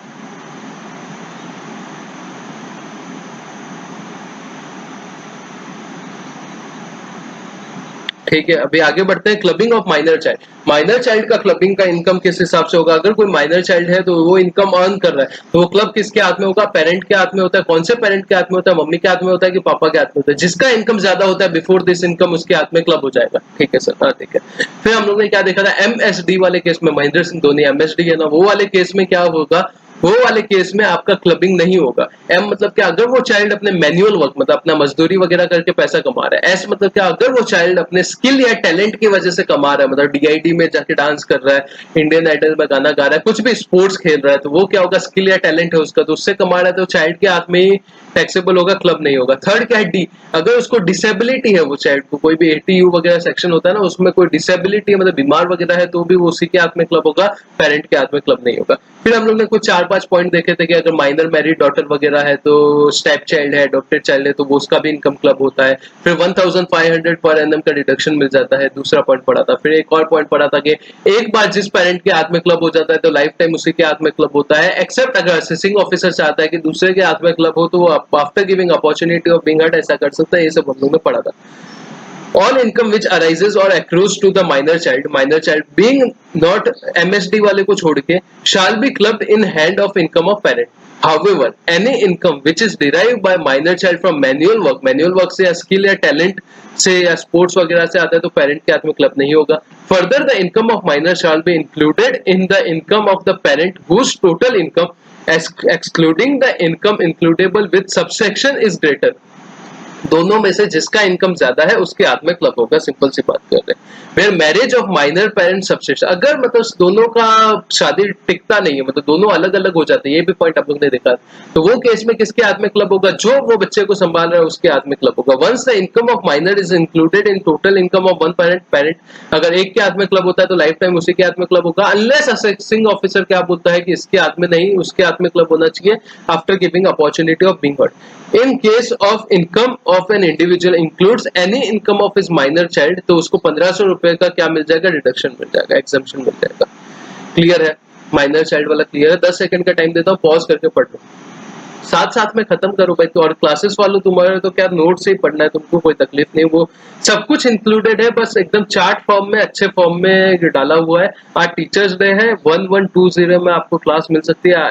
मुझे मार्केटिंग करना पसंद नहीं है, बट यही ट्रेंड है, क्या कर सकते हैं, सॉरी फॉर दैट। और आगे बढ़ते हैं। इनकम फ्रॉम कन्वर्टेड प्रॉपर्टी, मतलब कि अगर आप एचयूएफ के मेंबर हो और आप क्या कर रहे हो, एचयूएफ को कोई एसेट ट्रांसफर कर रहे हो, आप अगर एचयूएफ के मेंबर हो और आप क्या कर रहे हो, एचयूएफ को एसेट ट्रांसफर कर रहे हो विदाउट कंसिडरेशन या इनएडिक्वेट कंसिडरेशन, और वो एचयूएफ को जिसमें से इनकम होगा वो आपके हाथ में क्लब हो जाएगा। बस एक पॉइंट याद रखना है कि अगर जब वो एचयूएफ का पार्टीशन होगा तो उसमें से जो एसेट स्पाउस को मिलेगा आपकी, जिससे वो आपने ट्रांसफर किया था, तो उसमें से जो स्पाउस को इनकम होगा वो आपके हाथ में क्लब होगा, ठीक है। Where an individual being a member of HUF transfer his self acquired property, जो उसने खुद ने परचेज की थी, वो ट्रांसफर कर रहा है किसको, फैमिली को, मतलब एचयूएफ को ट्रांसफर कर रहा है for common benefit of family और throwing it into the common stock of family. मतलब कुछ नहीं, ये सब ध्यान पॉइंट्स मत याद रखो, वो क्या कर रहा है, एचयूएफ के अंदर ट्रांसफर कर रहा है without consideration, inadequate consideration, otherwise than for inadequate consideration. तो वो क्या होगा, वो इंडिविजुअल के हाथ में क्लब होगा। ऐसा क्यों करेंगे, वो खुद ही वो एचयूएफ संभालता है, वो करता है, तो क्या कर रहा है, वो जानबूझ के वो घर ट्रांसफर कर रहा है कि उसकी रेंट जो उसके हाथ में टैक्सेबल हो रही थी उसके हाथ में टैक्सेबल ना हो, और किसके हाथ में टैक्सेबल हो जाए, एचयूएफ के हाथ में टैक्सेबल हो जाए। Such property is known as a converted property. The income derived from such converted property और any part thereof shall be included in the income of transfer. For the section property includes, property का मतलब क्या होता है, interest in property, movable, immovable, ये सब ध्यान देने की जरूरत है। और आफ्टर पार्टीशन स्पाउस को मिलता है, तो वो किसके हाथ में, जो अगर समझो पार्टीशन हो गया एचयूएफ का, आपने ऐसा ट्रांसफर की थी पहले एचयूएफ की, वो पार्टीशन के बाद क्या सबको उसका हिस्सा मिलेगा, सबको शेयर मिलेगा। तो जो आपकी स्पाउस को शेयर मिला था, जो आपकी स्पाउस को शेयर मिला था, उसमें से जो उसको इनकम हो रहा था वो किसके हाथ में क्लब होगा, जिसने ट्रांसफर किया था, मतलब आपके हस्बैंड के हाथ में या वाइफ के हाथ में क्लब होगा। Where the converted property has been subject matter of total और partial partition among the member of the family, the income derived from such converted family as is received by the spouse of the transferor on partition shall be included in the income of individual। जिससे transfer किया था उसके हाथ में include होगा, simple चीज है। The income so included in the total income of individual shall be excluded from the total income of the family or spouse as the case may be, ठीक है। The income from the above mentioned item shall be computed under appropriate head of income। मतलब transfer के हाथ में clubbing का provision ही कब apply होता है, पहले पांचों हेड का इनकम ले लो जी, उससे पहले सेट ऑफ और क्लबिंग के प्रोविजन अप्लाई होते हैं, तो उसके बाद ही वो बेसिकली लिखा हुआ है। However, the income from house property transferred to spouse shall be computed under income from house property in hand of transferor and not in hand of a transferee। Explain the term income use in section 64 includes loss. मतलब वो note में मैंने लिखा था ना कि clubbing सिर्फ income का नहीं होता, इनकम के अंदर लॉस भी इंक्लूड होता है, तो अगर लॉस भी होता है तो वो भी क्लब हो जाएगा, ठीक है। फिर यहाँ पे क्लबिंग प्रोविजन के कुछ समरी दी हुई है, हम लोग ने तो ऑलरेडी समरी ही की है, तो कोई तकलीफ नहीं। अभी आपको क्या करना है, जब भी आपको क्लबिंग के क्वेश्चन सॉल्व करने हैं तो पहले सबसे पहले यूट्यूब पे जाओ और ये जो रिवीजन लेक्चर है फटाफट फटाफट फटाफट सुन लो। क्या करना है, फटाफट एकदम सुन लेना है। उसके बाद आपको क्या करना है, उसके बाद आपको करना है क्वेश्चन आंसर सॉल्व, जो स्कैनर उठा लो और उसमें से क्वेश्चन सॉल्व करो, ठीक है। ये आप समरी एक बार पढ़ लेना, क्योंकि हम लोग ने तो ऑलरेडी समरी वे में ही फटाफट फटाफट पढ़ा है, कोई दिक्कत की बात नहीं है। ये जितने भी ऊपर सेक्शन पढ़े उनको ये बेसिस पे टेबुलर फॉर्म में डाल दिया, बट अपना फॉर्मेट जो था वो सबसे बेस्ट था, उसमें कोई टेंशन की बात नहीं है। 10 पॉइंट है, 10 पॉइंट याद कर दो, आपको क्लबिंग आ जाएगा, कोई टेंशन नहीं। फिर कुछ इलस्ट्रेशन दिए हैं, इलस्ट्रेशन सॉल्व कर लेते हैं क्लबिंग के। क्वेश्चन नंबर 1, 2 और कितना है पर देख लेना, सही है 3 और 4, 4 क्वेश्चन है, 4 क्वेश्चन क्लबिंग के सॉल्व कर लेते हैं। Question number 1, mister Sharma invest 10 lakh in fix deposit at a bank. Mister Sharma ने क्या किया, 10 लाख रुपए का एफडी किया हुआ बैंक में, इन हिज वाइफ से, अपनी वाइफ के नाम पे, और interest of ₹1 lakh arise on his this income, और उसमें से 1 लाख रुपीज का इनकम मिल रहा है। Mrs Sharma invest the interest on a periodic basis and interest for amount 5,000 arise on interest deposit bye her in a bank. मतलब क्या किया, 10 लाख रुपए शर्मा जी ने इन्वेस्टमेंट किया, उसमें से 1 लाख रुपए इंटरेस्ट मिला है, 1 लाख को फिर आगे जाके मिसेस शर्मा ने भी इन्वेस्ट कर दिया, जिससे 5,000 रुपया इंटरेस्ट मिला। Analyse the clubbing provision and find out the taxability of interest accrued. मतलब अगर देखो फर्स्ट 1 लाख है वो तो किसके हाथ में क्लब होगा, शर्मा जी के हाथ में क्लब होगा, क्योंकि उन्होंने ही एफडी दिया था। पर जो नेक्स्ट 5,000 है वो सेकंड जनरेशन इनकम है। वो कौन सा इनकम है, सेकंड जनरेशन इनकम है, तो किसके हाथ में क्लब होगा, मिसेस शर्मा के हाथ में ही जाएगा, मिस्टर शर्मा के हाथ में क्लब नहीं होगा। फिर क्वेश्चन नंबर 2 पे आ जाते हैं, red holds 40% shares in a company. जो रेड है वो 40% शेयर्स कंपनी में होल्ड करता है, मतलब कंपनी में उसका क्या है, सब्सटेंशियल इंटरेस्ट है। Mrs red CS is employed in the company as a company secretary. Mrs red जो कंपनी सेक्रेटरी उसको एज अ CS रखा हुआ है और उसको सैलरी 15,000 रुपए दे रहे हैं। CS का इंस्टीट्यूट ही 15,000 रुपए CS को सैलरी दे रहा है। Compute total income and tax payable by Red and Mrs. Red for the AY 2021, assuming other income of Red is 2 lakh from a business and dividend income from a company is 3 lakh. मतलब Red का दूसरा income क्या है, 2 लाख रुपया तो आपका ये है बिजनेस से आ रहा है और डिविडेंड का इनकम है 3 लाख रुपए। अज्यूम करते हैं डिविडेंड इंडियन कंपनी से मिल रहा है 10 लाख के ऊपर 115 BBD अट्रैक्ट होता है तो 3 लाख रुपए तक कोई टैक्स लगेगा नहीं, तो ये 1034 में एग्जम्प्ट हो जाएगा। 2 लाख रुपए ये है और सिर्फ 2 लाख रुपए ही इनकम है तो 2 लाख रुपए पे कोई टैक्स लगने वाला है नहीं। और 15,000 इंटू 10 कितना होता है, 1,50,000 प्लस 1,80,000 रुपीज इसका पर मंथ का इनकम है। वो CS है तो हम लोग ये समझते हैं कि भाई ऑब्वियसली वो क्वालिफाइड रहेगी, तो 1,80,000 रुपीज पे कोई टैक्स लगेगा नहीं।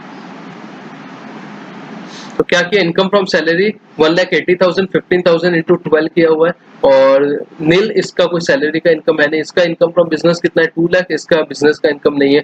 डिविडेंड एग्जाम्प्ट हो जाएगा 1034 में, तो ग्रेच्युटी कितना है 2 लाख, दोनों को टैक्स कितना आ रहा है, नील आ रहा है। सिंपल है, हाँ सर सिंपल है। फिर क्वेश्चन नंबर 3 क्या है, mister Amit is a beneficially holding 21% equity share in, मतलब 21% है मतलब क्या है, इसका सब्सटेंशियल इंटरेस्ट है। Mrs Amit is employed as a manager, उसको क्या मैनेजर रखा हुआ है अकाउंट डिपार्टमेंट में, at a monthly salary of ₹84,000 rupees.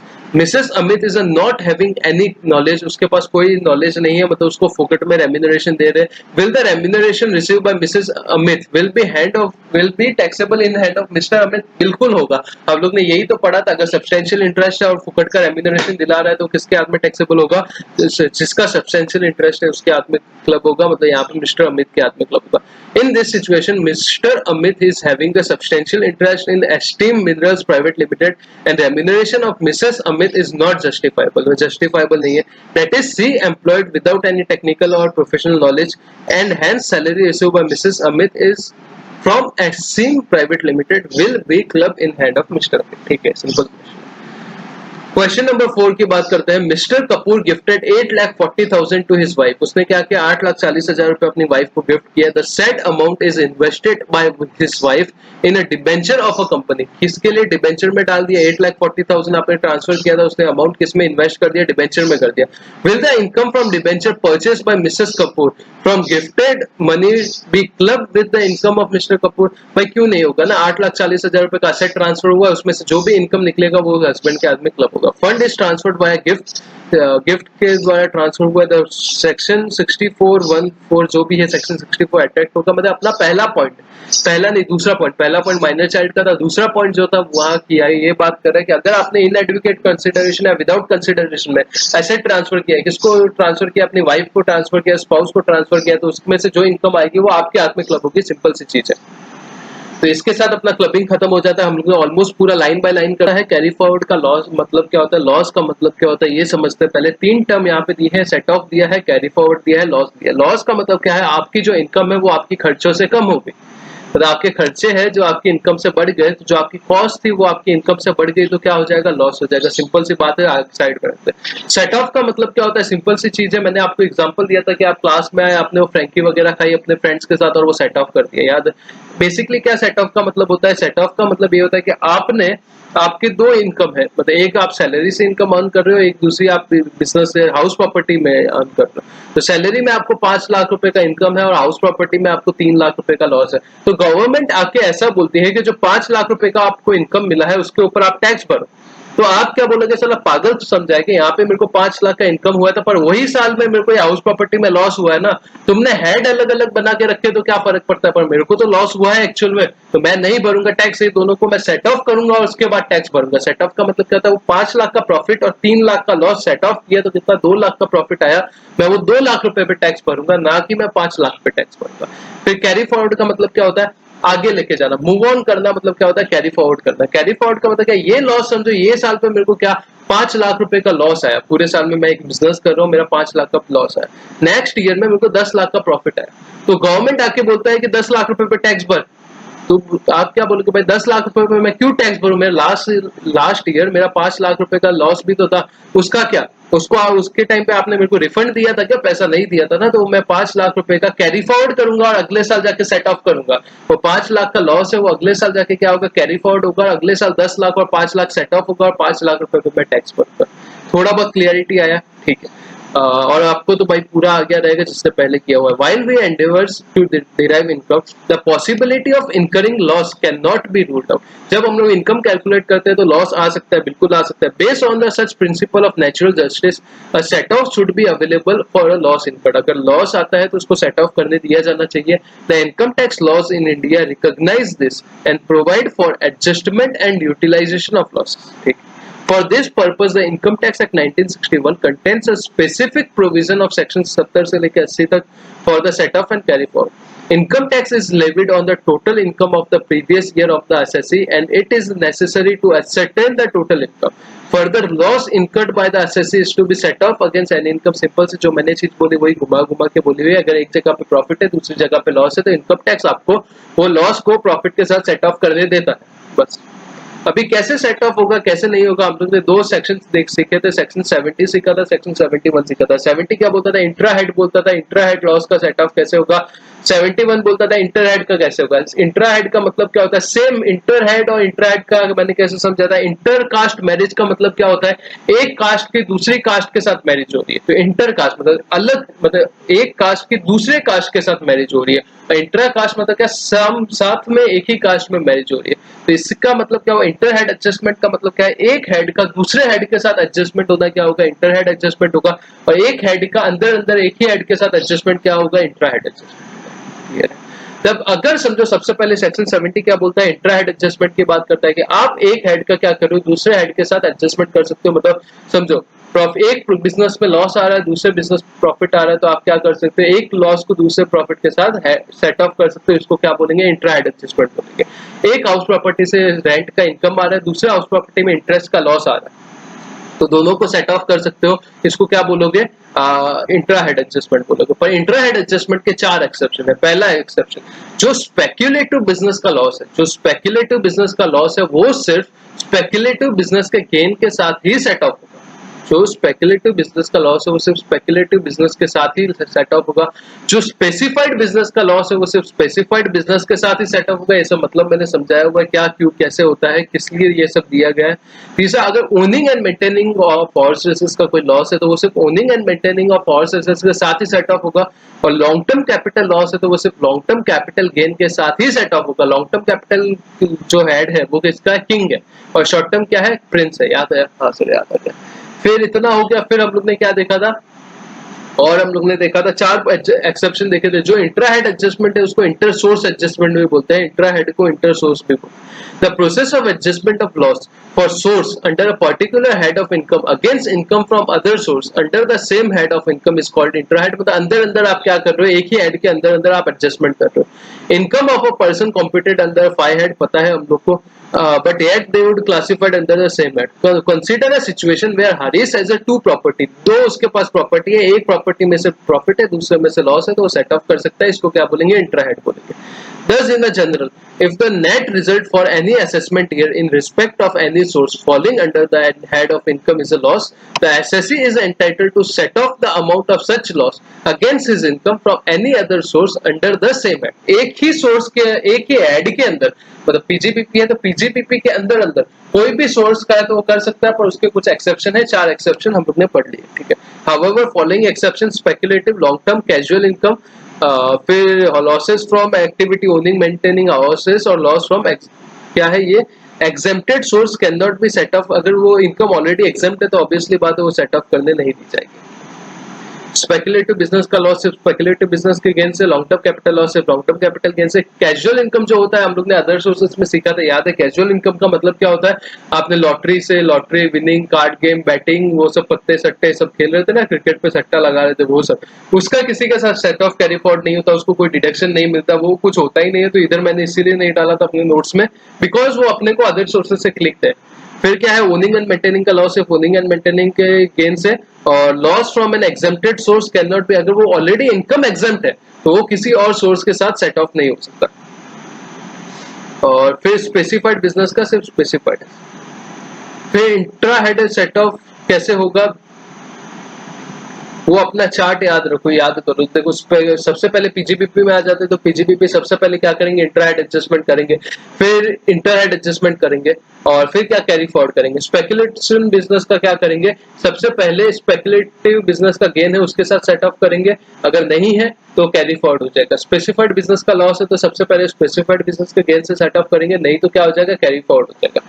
Any loss from business or profession other than speculative business or owning and maintaining of horses can be set off against the income from any business and profession including the income from speculation business or income from owning and maintaining of horses।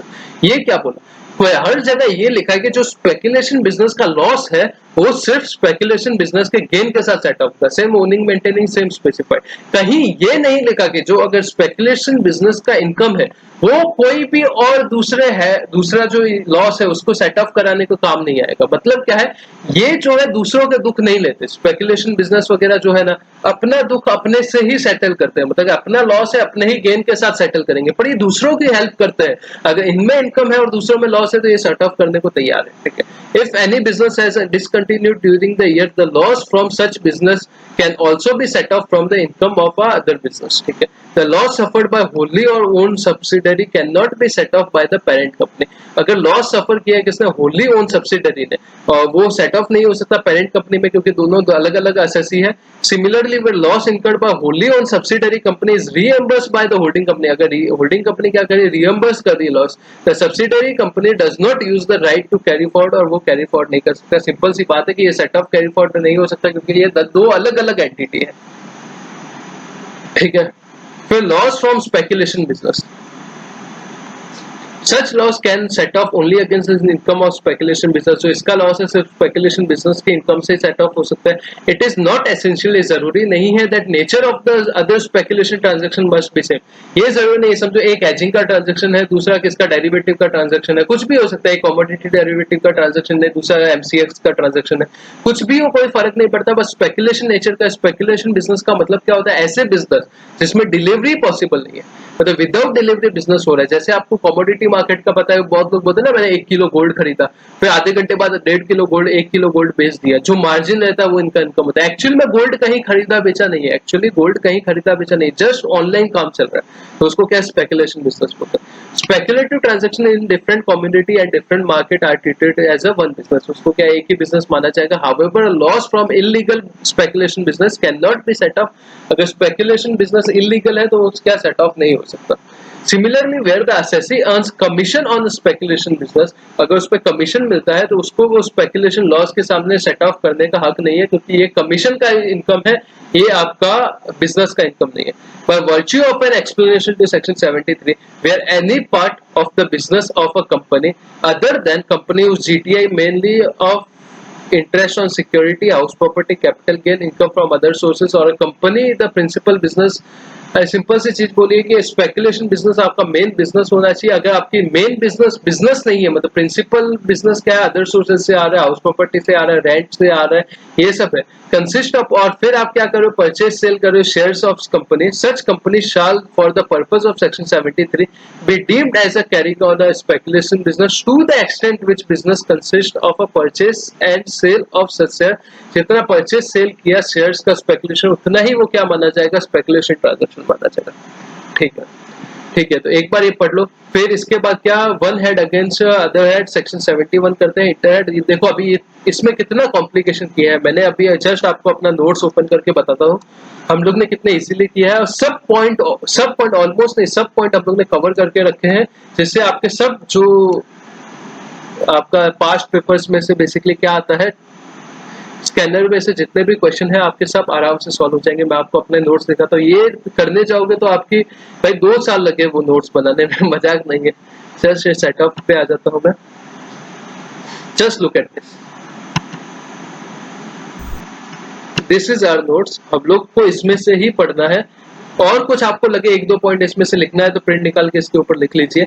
Set of means क्या है, adjustment of losses against the profit, intra head adjustment, inter head adjustment, set of with in same head, set of with in another head, ये हो गया। फिर इसके 4 point exception थे, जो first 4 point, और 2 पॉइंट किसके एक्सेप्शन है, ये मतलब 6 पॉइंट किसके एक्सेप्शन है, इंटर हेड के एक्सेप्शन है, और 4 पॉइंट किसके एक्सेप्शन है, इंट्रा हेड, आपको अच्छे से पता है। फिर हम लोग ने जो अभी ये स्पेकुलेशन ये सब सीख रहे थे, देखो how to set off income, कैसे सेट ऑफ होगा पीजीबीपी का, स्पेकुलेटिव बिजनेस का जो लॉस है सबसे पहले स्पेकुलेटिव बिजनेस के गेन से ही होगा, फिर कैरी फॉरवर्ड हो जाएगा। स्पेसिफाइड बिजनेस का सिर्फ स्पेसिफाइड बिजनेस से होगा, फिर कैरी फॉरवर्ड हो जाएगा। बिजनेस एंड प्रोफेशन पहले इंट्राहेड, फिर इंटरहेड एक्सेप्ट सैलरी, फिर कैरी फॉरवर्ड। इतना ही पार्ट है जिसको उन्होंने घुमा घुमा के इतना बड़ा और इतना कॉम्प्लिकेटेड बना दिया है। जस्ट अगर आप चाहते हो कि हमारी ये जो सर्विस नहीं बोलूंगा, मैं बेसिकली आपकी हेल्प के लिए बनाया, बट अगर देखो सिंपल सी बात है, अगर मैं पैसा लूंगा नहीं, फ्री में सब कुछ डिस्ट्रीब्यूट करूंगा तो मेरा वैल्यू क्रिएशन होगा नहीं, दैट इज सिंपल टर्म। इसकी वजह से थोड़ा बहुत मनी को इन्वॉल्व करना पड़ता है। और दूसरी बात है, मुझे भी भाई मेरा अपना घर चलाना है, तो सिंपल बात है, आप सीएस कर रहे हो तो आप एजुकेटेड हो, आप समझ सकते हो। फिर नेक्स्ट आते हैं इंट्रा हेड सेटअप के बारे में। इंट्रा हेड हो गया, फिर इंटर हेड के बारे में आ जाते हैं। ये आपको ये जस्ट मैं बता रहा हूँ कि हम लोग ने सब कवर कर लिया है, बहुत घुमा घुमा के डाला हुआ है, बाकी आपको इसमें से ही पढ़ना है और क्वेश्चन सॉल्व करते हैं। कुछ नया पॉइंट क्वेश्चन में आता है तो मुझे आप टेक्स्ट करो, व्हाट्सएप करो, मैं आपको सोल्यूशन करवा के दे दूंगा, उसका आपको ऑडियो नोट या फिर वीडियो बना के दे दूंगा, तो आपको कोई टेंशन नहीं है। इंटर हेड का मतलब क्या है, एक हेड का आपको अभी दूसरे हेड के साथ सेट ऑफ करना है। मतलब पीजीबीपी में आपको लॉस है और आपको अदर सोर्सेस में इनकम है, या किसी और हेड में कैपिटल गेन में इनकम है, तो अभी ये दोनों लोगों को आपको सेट ऑफ करना है। हो पाएगा कि नहीं हो पाएगा वो सब हम लोग को देखना है। After making inter head adjustment if any, the next step is to make inter head adjustment. आपको बस ये चार्ट याद रखना है। सबसे पहले क्या, इंटर हेड एडजस्टमेंट करना पड़ेगा सब में, फिर आपको क्या करना पड़ेगा, इंटर हेड एडजस्टमेंट करना पड़ेगा, फिर क्या करना है, कैरी फॉरवर्ड करना है। फिर सब में यही करना है, पहले इंटरहेड, फिर कैरी फॉरवर्ड, इंटरहेड, इंटरहेड, कैरी फॉरवर्ड। कहीं कहीं पे कैरी फॉरवर्ड नहीं होगा, क्या होगा वो सब हम लोग देखेंगे। After making interhead adjustment, the next step is to make interhead adjustment. If in any year, कोई भी साल में, the tax payer has incurred loss under one head of the income and is having income under other head of income, मतलब एक जगह पे loss है और दूसरे हेड में इनकम है, तो वो दोनों एडजस्ट कर सकते हो और नेट आएगा, उसके ऊपर आपको टैक्स भरना है। पर्सन में have a various source of income, अलग अलग सोर्स ऑफ इनकम है under different head of income. Loss under one head of income generally allowed to be set off against the income of under दूसरा head, ठीक है। फिर example दिया है, जो मैंने बोला है वही दिया हुआ है। फिर ये जो कैपिटल गेन, जो 6 एक्सेप्शन थे, यही 6 एक्सेप्शन को इन्होंने डिफिकल्ट तरीके से दिया। कौन सा 6 एक्सेप्शन वो बताता हूँ। जो लॉन्ग टर्म कैपिटल लॉस है वो सिर्फ लॉन्ग टर्म कैपिटल गेन से ही होगा, short term capital loss short term capital gain या लॉन्ग टर्म कैपिटल से होगा, बिजनेस का लॉस सैलरी से कैरी फॉरवर्ड नहीं होगा। सबके रीजनिंग मैंने लेक्चर्स में दिए हुए हैं। Loss under the head capital gain can not be set off against the under head. ये चीज एक चीज समझो कि जो लॉन्ग टर्म कैपिटल गेन है वो किंग है मतलब क्या, किंग की जो प्रॉब्लम है वो किंग ही सॉल्व कर सकता है, बट किंग सब दूसरों की प्रॉब्लम सॉल्व कर सकता है। मतलब कि अगर लॉन्ग टर्म कैपिटल गेन वाले हेड में अगर लॉस है तो वो सिर्फ लॉन्ग टर्म कैपिटल गेन के इनकम से ही सेट ऑफ होगा, बाकी किसी से भी सेट ऑफ नहीं हो सकता। पर अगर दूसरे कोई हेड में लॉस है और लॉन्ग टर्म कैपिटल गेन में प्रॉफिट है तो वो दूसरे हेड में सेट ऑफ हो सकता है, ठीक है। फिर लॉस अंडर हेड पीजीबीपी, अगर पीजीबीपी में लॉस है वो सैलरी के साथ सेट ऑफ नहीं हो सकता। उसका रीजन मैंने बताया था, याद है? क्या रीजन था? गवर्नमेंट नहीं प्रमोट करना चाहती कि आप सैलरी भी कमाओ और बिजनेस भी कमाओ, उसकी रीजनिंग वगैरह सब मैंने प्रॉपर तरीके से दी हुई थी। तो अगर आपके सैलरी में प्रॉफिट है और पीजीबीपी में लॉस है तो आप सेट ऑफ नहीं कर सकते। फिर है आपका एक शॉर्ट टर्म कैपिटल, जो अगर short term capital, long term capital gain क्या है, किंग है, वैसे शॉर्ट टर्म कैपिटल गेन क्या है, वो प्रिंस है। अगर प्रिंस की प्रॉब्लम किंग समझ सकता है पर और कोई नहीं समझ सकता। तो अगर शॉर्ट टर्म कैपिटल लॉस है तो वो या तो शॉर्ट टर्म कैपिटल गेन से सेट ऑफ होगा या लॉन्ग टर्म कैपिटल गेन से होगा, और किसी से नहीं होगा। पर शॉर्ट टर्म कैपिटल गेन में इनकम है तो बाकी सब हेड के साथ वो सेट ऑफ हो सकती है। मुझे नहीं पता आपको मतलब एकदम अच्छे से समझ आ रहा है कि नहीं, आपको समझ आएगा, डोंट वरी, क्योंकि ये जो नोट्स है वो इतने इंस्टीट्यूट ने डायरेक्ट कॉपी पेस्ट एक्ट से कर दिया है, तो वो थोड़ी तो तकलीफ होने वाली है, उसमें कुछ नहीं कर सकते। Where the SSC incurs any loss under the head income from house property, it can be set off against SSC। मतलब हाउस प्रॉपर्टी का जो लॉस है, सबसे पहले यहाँ पे समझो, जो हाउस प्रॉपर्टी का लॉस है वो सबसे पहले क्या करना है, आपको इंट्रा हेड एडजस्टमेंट करना है। उसके बाद इंटर हेड एडजस्टमेंट करना है, पर इंटर हेड एडजस्टमेंट मैक्सिमम कितना होगा, 2 लाख रुपीस तक ही होगा, मैक्सिमम 2 लाख रुपीस तक ही इंटर हेड एडजस्टमेंट हो सकता है। इसका रीजन दिया था, क्या रीजन था कि जो लॉस फ्रॉम हाउस प्रॉपर्टी था, लोग क्या करते थे, जो सैलरी का बहुत बड़ा इनकम था उसके साथ सेट ऑफ करते रहते थे। तो इसके लिए गवर्नमेंट ने क्या बोला, ज्यादा से ज्यादा तुम लोग कितना inter head adjustment house property का कर सकते हो, सिर्फ 2 लाख का कर सकते हो। उसके बाद भी कोई लॉस बचता है तो उसको आप कैरी फॉरवर्ड कर सकते हो, कितने साल तक कर सकते हो, 8 साल तक कर सकते हो। Inter head adjustment of loss under the house property can not exit 2 lakh रुपए, 2 लाख रुपए से ज्यादा इंटरहेड एडजस्टमेंट हाउस प्रॉपर्टी का नहीं हो सकता। Loss incurred bye SSC from a source, income अगर कोई इनकम ही एग्जाम्प्ट है तो उससे सेट ऑफ नहीं हो सकता। फिर जो 6 पॉइंट दिए थे वो 6 पॉइंट वापस रिपीट किए हैं यहाँ पे। स्पेकुलेटिव बिजनेस का सिर्फ स्पेकुलेटिव बिजनेस से, बिजनेस लॉस सैलरी से नहीं हो सकता। Capital long term capital loss सिर्फ लॉन्ग टर्म कैपिटल गेन से, short term capital loss prince है तो या तो king long term capital gain या फिर खुद prince short term capital gain. फिर no loss can be set off against casual income, casual income से नहीं हो सकता। No expense can be claim against casual income, वो सब जो पॉइंट्स है वही वापस रिपीट किए हुए। अभी कैरी फॉरवर्ड देख लेते हैं। कैरी फॉरवर्ड किस हिसाब से होगा, जनरली सब 8 साल से होगा। याद है जनरली मैंने क्या बोला था, सब 8 साल से होगा। इनकम फ्रॉम हाउस प्रॉपर्टी 8 साल, कैपिटल गेन 8 साल, बिजनेस एंड प्रोफेशन 8 साल। सैलरी में लॉस आएगा ही नहीं, पॉसिबल ही नहीं है। अदर सोर्सेज कैरी फॉरवर्ड करना अलाउड नहीं होता। इतना समझा, हाँ सर समझा। अभी हम लोग क्या देखा था, बिजनेस इनकम है उसको 2 पार्ट में डिवाइड कर लिया, एक स्पेकुलेटिव, स्पेसिफाइड। स्पेसिफाइड बिजनेस का लॉस अनलिमिटेड टाइम तक आपको सेटअप करने, कैरी फॉरवर्ड करने दिया जाएगा, और स्पेकुलेटिव बिजनेस 4 साल तक कैरी फॉरवर्ड करने दिया जाएगा। फिर स्पेकुलेटिव के नीचे owning and maintaining of horse वो 4 साल तक किया जाने दिया जाएगा, और अनएब्सॉर्ब्ड डेप्रिसिएशन अनलिमिटेड टाइम तक किया जाएगा। बस यही है। और अगर आपको कैरी फॉरवर्ड करना है तो आपको रिटर्न अपना टाइम पे भरना पड़ेगा, एक्सेप्ट फॉर अगर कैरी फॉरवर्ड करना है हाउस प्रॉपर्टी का लॉस और दूसरा अनएब्सॉर्ब्ड डेप्रिसिएशन, तो रिटर्न टाइम पे नहीं भरा तो भी चल जाएगा, आपको कैरी फॉरवर्ड किया दिया जाना चाहिए। क्या मैं बोल रहा हूँ, कैरी फॉरवर्ड करने दिया जाएगा। Many times it may happen that after making intra-head and inter-head adjustment, inter-head और intra-head adjustment करने के बाद कुछ लॉस बच जाता है, तो वो लॉस को क्या आपको कैरी फॉरवर्ड करना है। सेपरेट प्रोविजन उसके लिए फ्रेम किए हुए हैं। Loss can be set of against the income of the following years provided that they have been suffered by assessee and determined the pursuance in return filed by assessee। Return time पे file करोगे तो मिलेगा। Carry forward of losses house property और unabsorbed depreciation को छोड़ के आपको permit तभी किया जाएगा अगर आप अपना रिटर्न टाइम पे फाइल करते हो। Following loss could be carry forward, बाकी सब लॉस कैरी फॉरवर्ड हो सकते हैं, ठीक है। However, loss suffered under the following head are not carry forward। Other sources और सैलरी में तो लॉस आएगा ही नहीं भाई, सिंपल सी बात है। कभी आपने सुना कि आप जॉब करने का और वहां पे लॉस करके आए, ऐसा नहीं होता। और दूसरा क्या, अदर सोर्सेज का लॉस कैरी फॉरवर्ड नहीं किया जाने करने देंगे, वो हमने ऊपर सीखा था। फिर है बाकी सब जो मैंने बोला वही बात है कि देखो सब एक टेबल मैंने बना के दिया था, आपको याद है। 8 साल सब कुछ 8 साल के लिए कैरी फॉरवर्ड होगा, जैसे बिजनेस का 8 साल के लिए होगा, हाउस प्रॉपर्टी का 8 साल के लिए होगा, कैपिटल गेन का 8 साल से होगा। बिजनेस से 2 अलग हो गए, स्पेकुलेटिव बिजनेस अलग हो गया, स्पेसिफाइड बिजनेस अलग हो गया। स्पेसिफाइड बिजनेस अनलिमिटेड टाइम तक होगा, स्पेकुलेटिव बिजनेस आपका कितने टाइम के लिए, 4 साल के लिए होगा। Owning and maintaining of horses 4 साल के लिए होगा, और फिर एक और था, कौन सा था, अनअब्सॉर्ब्ड डेप्रिसिएशन अनलिमिटेड लाइफ तक होगा। 3 टेबल बनाए थे, 8 साल, 4 साल, अनलिमिटेड। अनलिमिटेड में 2 थे, 4 साल में 2 थे, और इधर 3-4 थे। फिर it shall be set off against the profit and gains if any business, अगर बाद में कभी कोई प्रॉफिट एंड गेन होता है तो पुराना जो लॉस होता है वो कैरी फॉरवर्ड हो सकता है। फिर क्या, from this it is follows that loss from non speculative business और profession can be set off against the income of the business in which it is suffered any other business और profession इधर old या new including speculative business. मतलब अगर तुम्हारा कोई loss carry forward होके आ रहा है तो अगले साल कोई तुम्हारी बिजनेस में गेन है तो उसके साथ वो सेट ऑफ हो सकता है। The loss can be set off against the business profit of the year, provided except such profit are accessible to tax। Provided क्या वो profit है वो tax के लिए accessible होने चाहिए। If the profit are exempt from a tax for any reason, अगर वो exempt है कोई भी reason से वो profit, तो no set off can be made। अगर income ही exempt है उसके ऊपर tax नहीं बना तो भाई तुमको set off करने नहीं दिया जाएगा। फिर condition क्या है for carry forward of set off of a business,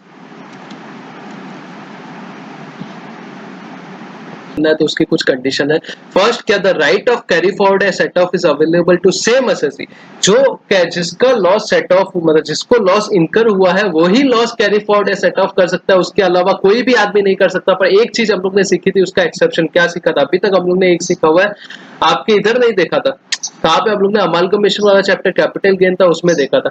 accumulated business loss of amalgamating company, अगर कोई अमालगमेटिंग कंपनी मतलब पुरानी company A plus B company थी, ए बी कंपनी बन गई, तो ए कंपनी को समझो लॉस है तो वो carry forward A B company कर सकती है, पहला। दूसरा, अगर कोई बिजनेस सक्सीड होता है, हम लोग ने अभी तक क्या सीख रहे हैं, हम लोग ये सीख रहे हैं कि जो जिसको लॉस हुआ वही एसएससी सिर्फ कैरी फॉरवर्ड कर सकता है, उसके अलावा कोई भी नहीं कर सकता है, सेट ऑफ कर सकता है सिर्फ वही कर सकता है, उसके अलावा कोई आदमी नहीं कर सकता। और उसके दो एक्सेप्शन है, एक हम लोग ने सीखा था अमालगमेशन में, दूसरा अगर सक्सेशन होता है बाय इनहेरिटेंस, अगर इनहेरिटेंस की वजह से सक्सेशन होता है। इनहेरिटेंस का मतलब क्या होता है कि किसी की मतलब पापा का बिजनेस आगे बेटे को मिल रहा है, समझो। लॉस इनकर्ड बाय फादर, अगर फादर को लॉस हुआ और वो बिजनेस कौन उसका बेटा संभाल रहा है तो उसको कैरी फॉरवर्ड करने दिया जाएगा, कोई प्रॉब्लम नहीं। तो son succeeds to the business of his father on account of father's death but not otherwise, अगर उनकी डेथ होती है तो ही आगे जो बिजनेस, इनहेरिटेंस का मतलब ही वही होता है कि वो डेथ होती है तो उसके बाद जो उसका प्रॉपर्टी रहता है आगे उसके बेटे को मिलेगा, वो प्रॉपर्टी जो भी वो मिला उसकी वजह से वो बिजनेस कर रहा है तो उसका लॉस जो है वो बेटा आगे कैरी फॉरवर्ड कर सकता है, उसके अलावा कोई नहीं कर सकता। एक अमालगमेटिंग कंपनी और दूसरा ये वाला, ठीक है। However loss incurred bye HUF, अगर एचयूएफ को कोई लॉस होता है तो वो can not be carry forward या सेट ऑफ, वो सेट ऑफ कैरी फॉरवर्ड नहीं हो सकता। एचयूएफ को कोई लॉस होता है तो वो मेंबर के द्वारा सिर्फ एचयूएफ ही कर सकता है। तो अभी तक हम लोग ने क्या सीखा, पहला कंडीशन कैरी फॉरवर्ड या सेट ऑफ का राइट किसको, वही आदमी को जिसने वो लॉस इनकर किया है। एक्सेप्शन दो है, पापा का बेटे को, पापा का डेथ हो जाता है इनहेरिटेंस में। दूसरा क्या है, एक्यूमुलेटेड, दूसरा क्या देखा, अमालगमेटिंग कंपनी का अमालगमेटेड कंपनी में, और पार्टनरशिप फर्म का पार्टनर द्वारा, अगर पार्टनरशिप फर्म टेक ओवर हो जाता है तो वो हम लोग ने पार्टनरशिप फर्म के टैक्सेशन में देखा था। फिर the loss can be carried forward to maximum कितना, 8 साल के लिए, वो हम लोग को पता है। स्पेकुलेटिव का 4, स्पेसिफाइड का unlimited. in case business on which rehabilitation allowed has rehab allowance has been allowed, मतलब वो बिजनेस का रिहेबिलिटेशन हो रहा है, रिवाइवल हो रहा है, तो प्रीवियस लॉसेस जो पुराने लॉस है वो कैरी फॉरवर्ड करने दिए जाएंगे। कब तक किए जाने चाहिए, 8 साल तक, अगले साल तक, जब वो बिजनेस रीएस्टैब्लिश हुआ या फिर वो बिजनेस रिवाइव हुआ वहां से सेट ऑफ करने दिए जाएंगे। एनी बैलेंस, जितना बैलेंस पीरियड बचा है वो हम लोग ने कहा अमालगमेशन वाले में देखा था। वेयर एनी अनअब्सॉर्ब्ड डेप्रिसिएशन और capital expenditure on scientific research has been brought forward, अगर कोई अनअब्सॉर्ब्ड डेप्रिसिएशन या कैपिटल एक्सपेंडिचर और साइंटिफिक रिसर्च के लिए ब्रॉट फॉरवर्ड हुआ है अलॉन्ग विद बिजनेस लॉस, तो बिजनेस लॉस पहले सेट ऑफ होगा। ये अपन ने ऑर्डर देखा था, order of set off and carry forward, चलो यहाँ पे भी दिया हुआ है। सबसे पहले क्या, साइंटिफिक रिसर्च, फिर क्या करंट डेप्रिसिएशन, फिर ब्रॉट फॉरवर्ड बिजनेस लॉस, फिर अनअब्सॉर्ब फैमिली प्लानिंग, फिर अनअब्सॉर्ब डेप्रिसिएशन, फिर अनअब्सॉर्ब साइंटिफिक रिसर्च। ये ऑर्डर है, इसी ऑर्डर के हिसाब से आपको सेट ऑफ कैरी फॉरवर्ड करना है, उसके अलावा आप नहीं कर सकते। ऑर्डर आपको एक बार याद करना पड़ेगा, और क्लास वालों को तो याद है, कोई प्रॉब्लम की बात नहीं है। फिर नेक्स्ट है लॉस इन स्पेकुलेशन बिजनेस, अगर स्पेकुलेशन बिजनेस में लॉस होता है, स्पेकुलेशन बिजनेस का मतलब क्या, जहां एक्चुअल डिलीवरी नहीं होता, मुंह से ही काम होता है। Where for any assessment year any loss computed in respect of speculation business has not only set off against the profit of another speculation business. Assessment year है जिसमें लॉस है कंप्यूटेड है in respect of speculation business, एक speculation business में loss है, not only set off against the profit of speculation business, दूसरे profit से पूरा सेट ऑफ नहीं हुआ। मतलब एक स्पेकुलेशन बिजनेस है, वही स्पेकुलेशन बिजनेस में लॉस है 5 लाख का और दूसरे में प्रॉफिट है कितना, 3 लाख का, तो 2 लाख का लॉस एक्सेस बच जाएगा। तो वो लॉस कैरी फॉरवर्ड होगा, कितने साल तक कैरी फॉरवर्ड होगा, 4 साल तक कैरी फॉरवर्ड होगा। फिर नीचे आ जाते हैं, क्या लिखा, explanation to section 73 provides that where any part of business of a company, कोई भी part of business of company other than a company whose GTI consistently main of interest on, जो ऊपर देखा था capital gain, other sources, house property और other sources से income आ रही है, और कंपनी इस प्रिंसिपल बिजनेस क्या है, ट्रेडिंग करना है, शेयर्स और बैंकिंग, द ग्रांट और लोन एंड एडवांस करना है, और वो परचेस या सेल कर रहे हैं तो उतना पोर्शन ही क्या माना जाएगा, स्पेकुलेशन माना जाएगा। Section 43 subsection 5 defines the term speculative transaction as a transaction in which contract for purchase or sale of a commodity includes stock and share is settled otherwise by way of actual delivery। जो मैं इतनी देर से चिल्ला रहा हूँ, speculative business का मतलब क्या होता है, डिलीवरी को छोड़ के दूसरे कोई तरीके से आपका सेटलमेंट हो रहा है। कैरी फॉरवर्ड कैसे होगा, 4 साल तक होगा, maximum 4 consecutive assessment year, In case of speculation loss, even if particular speculation business is there, loss is discontinued, this loss can be carry forward. अगर वो business बंद हो गया तो भी loss पड़ा है तो 4 साल तक carry forward हो सकता है भाई। ये सब देखो, मैं तो आपको अभी तक सजेस्ट करूँ जितने ज्यादा क्वेश्चन सॉल्व हो सकते हैं वो करो। आपके जो मॉड्यूल है उसमें से क्या किया, इंस्टीट्यूट ने कॉपी किया है एक्ट को, कंट्रोल सी कंट्रोल वी किया हुआ है, मुझे ऐसा लग रहा है। मैं कोई एक्सपर्ट इतना बड़ा नहीं हूँ कि मैं ऐसे कमेंट करूँ भाई। इतना भाई 50 मार्क्स के लिए कितना पढ़ोगे? देखो 100 मार्क्स के लिए 824 पेजेस का मॉड्यूल बना है। जो आईसीआई का मटेरियल जो है, I am not comparing, I am just saying, जो ऐसा मुझे लगा, मैंने दोनों मॉड्यूल पढ़े हैं। आईसीआई का सीए इंटर का मॉड्यूल है वो इसका हाफ है, वो इसका हाफ है। मतलब उन्होंने इतना अच्छी तरीके से प्रेजेंट किया, मुझे नहीं पता क्या साबित करना चाहते हैं, बस छोड़ो, अपने को कुछ नहीं करना। However the loss from an illegal speculation business, अगर इलीगल बिजनेस है तो उसका कैरी फॉरवर्ड करने नहीं दिया जाना चाहिए। ये सब ऊपर पड़ा है, तो जो ऊपर हम लोगों ने सेम चीजें पढ़ी है वो वापस घूम घूम के आ रही है। देखो वापस अनअब्जॉर्ब डेप्रिसिएशन और कैपिटल एक्सपेंडिचर से कौन सा ऑर्डर है वो हम लोग के ऊपर देख लिया।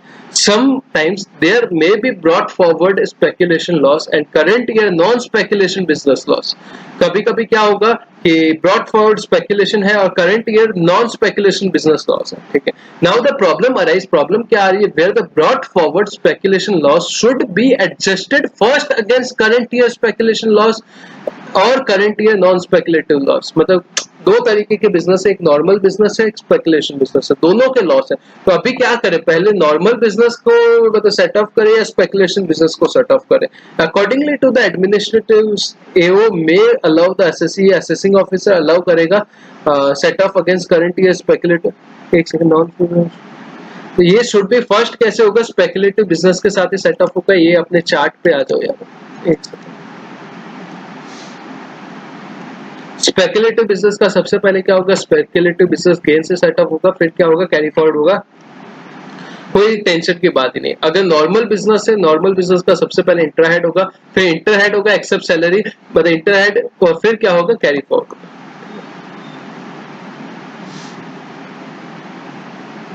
According to the administrative instruction, the assessing officer may allow the assessee, assessing officer allow कर सकता है assessee को either through first set of the speculation, यहाँ की बात हो रही है, यहाँ ये पार्ट के other business and profession, either to first set off the speculation loss carry forward from an earlier year against the speculation profit of a current year, and then to set off current year loss against the other source and against the remaining part। पहले क्या करना है, पहले earlier या against क्या speculative profit से कर दो, फिर क्या करो करंट ईयर, और फिर क्या करो सेट ऑफ दूसरे कोई हेड का है तो फिर क्या है टू फर्स्ट सेट ऑफ। दूसरा ऑप्शन क्या दे सकता है, और लिखा है to first set off the current year's loss. सबसे पहले क्या करंट ईयर के लॉस के साथ सेट ऑफ करो from non speculative business and other source against the current year speculation profit, and then to set off और carry forward speculation loss. या तो वो ऑप्शन दे सकता है या ये ऑप्शन दे सकता है, ठीक है। आपको एमसीक्यू आने वाला है भाई, आपको रियल लाइफ में सेट ऑफ कैरी फॉरवर्ड करने नहीं जाना। Where an assessee has brought forward speculation loss, अगर brought forward करके आ रहा है उसका कोई speculation loss from the individual business and during the current year, ये साल में he receives some speculative gain, ये साल उसका वो speculative gain है from firm in which he is a partner, जहाँ पे वो partner है, the brought forward loss can be set off against speculative profit received from the firm। अगर उसको firm से उसका share of profit मिलता है तो उसके साथ set off हो सकता है। स्टार मार्क के important लगा दो। Where a speculation business is carried on by sole proprietor and after his death business continued by legal heir, उसके legal heir partnership बना लेते हैं उसको, the firm is entitled to carry forward set of such losses। अगर पहले क्या था, आपको स्पेकुलेशन बिजनेस से लॉस आ रहा था, बाद में वो आप सोल प्रोप्राइटर बिजनेस चला रहे थे, उसके बाद आपकी डेथ हो जाती है और आपका बिजनेस कौन, आपके लीगल ईयर संभालते हैं और उसको पार्टनरशिप फर्म बना देते हैं। तो क्या सोल प्रोप्राइटर का loss partnership firm carry forward कर सकता है क्या, सेट ऑफ कर सकता है? हाँ कर सकता है। वो केस लॉ है एक मधुकांत मेहता का, उसमें ऐसा बोला गया। कैरी फॉरवर्ड और set of of specified business कितने साल तक होगा, 8 साल तक होगा। कैसे होगा, सिर्फ स्पेसिफाइड का लॉस सिर्फ स्पेसिफाइड के गेन के साथ ही सेट ऑफ हो सकता है। Any loss of specified business shall not set off except profit and gain from specified business, मतलब स्पेसिफाइड का लॉस सिर्फ स्पेसिफाइड के गेन के साथ ही सेट ऑफ हो सकता है। Wherefore any assessment year any loss computed of the specified business has not been wholly set off, the loss set off or carry forward to the following assessment year। Carry forward हो जाएगा, 8 साल तक carry forward होगा। It shall not set of profit and gain from specified business carry by him, कुछ नहीं लिखा, बस 8 साल तक कैरी फॉरवर्ड होगा। किससे होगा? आगे जाने वाले स्पेसिफाइड बिजनेस से होगा। If the loss can not be wholly set off, अगर वो पूरा का पूरा सेट ऑफ ना हो पाता है तो amount of loss not set of shall be carry forward form following assessment year and so on. Unlimited life तक ये कैरी फॉरवर्ड हो सकता है, unlimited life, unlimited life, unlimited life. अगर कैपिटल लॉस की बात करें तो सिंपल सी मेरी बात सुन लो, लॉन्ग टर्म कैपिटल लॉस है वो सिर्फ लॉन्ग टर्म कैपिटल गेन से सेट ऑफ होगा, किंग है। शॉर्ट टर्म कैपिटल लॉस या तो शॉर्ट टर्म कैपिटल गेन से होगा या short term capital long term capital gain से होगा, और किसी से नहीं हो सकता क्योंकि वो प्रिंस है। फिर loss from owning and maintaining house property houses किससे होगा? सिर्फ profit from owning and maintaining of houses से होगा। कितने साल तक होगा कैरी फॉरवर्ड? 4 साल तक होगा।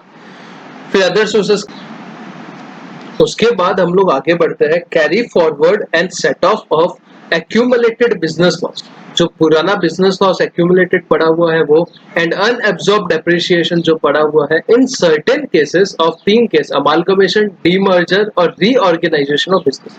ये 3 केसेस में पुराना जो बिजनेस लॉस है या अनएब्सॉर्ब्ड डेप्रिसिएशन है, ये सब कैसे कैरी फॉरवर्ड होगा, इंपॉर्टेंट पॉइंट है। इंपॉर्टेंट मुझे नहीं पता इंपॉर्टेंट है कि नहीं, क्यों? उसका रीजन है कि जो आपके इंस्टीट्यूट ने पीछे समरी वगैरह दिया हुआ है उसमें कहीं भी इंक्लूडेड नहीं है, कोई भी क्वेश्चन का ये पार्ट नहीं है, फिर भी दिया हुआ है तो अपने को करना पड़ेगा।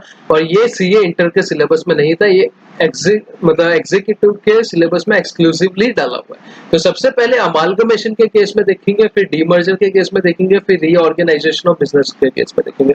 अमालगमेशन का मतलब क्या होता है? कंपनी ए है, कंपनी बी है, दोनों मिलकर कंपनी ए बी बन गया, तो कंपनी ए और कंपनी बी को क्या बोलेंगे? अमालगमेटिंग कंपनी बोलेंगे, और कंपनी ए बी जो नया कंपनी बना उसको क्या बोलेंगे? अमालगमेटेड कंपनी बोलेंगे। करेक्ट है, करेक्ट है सर।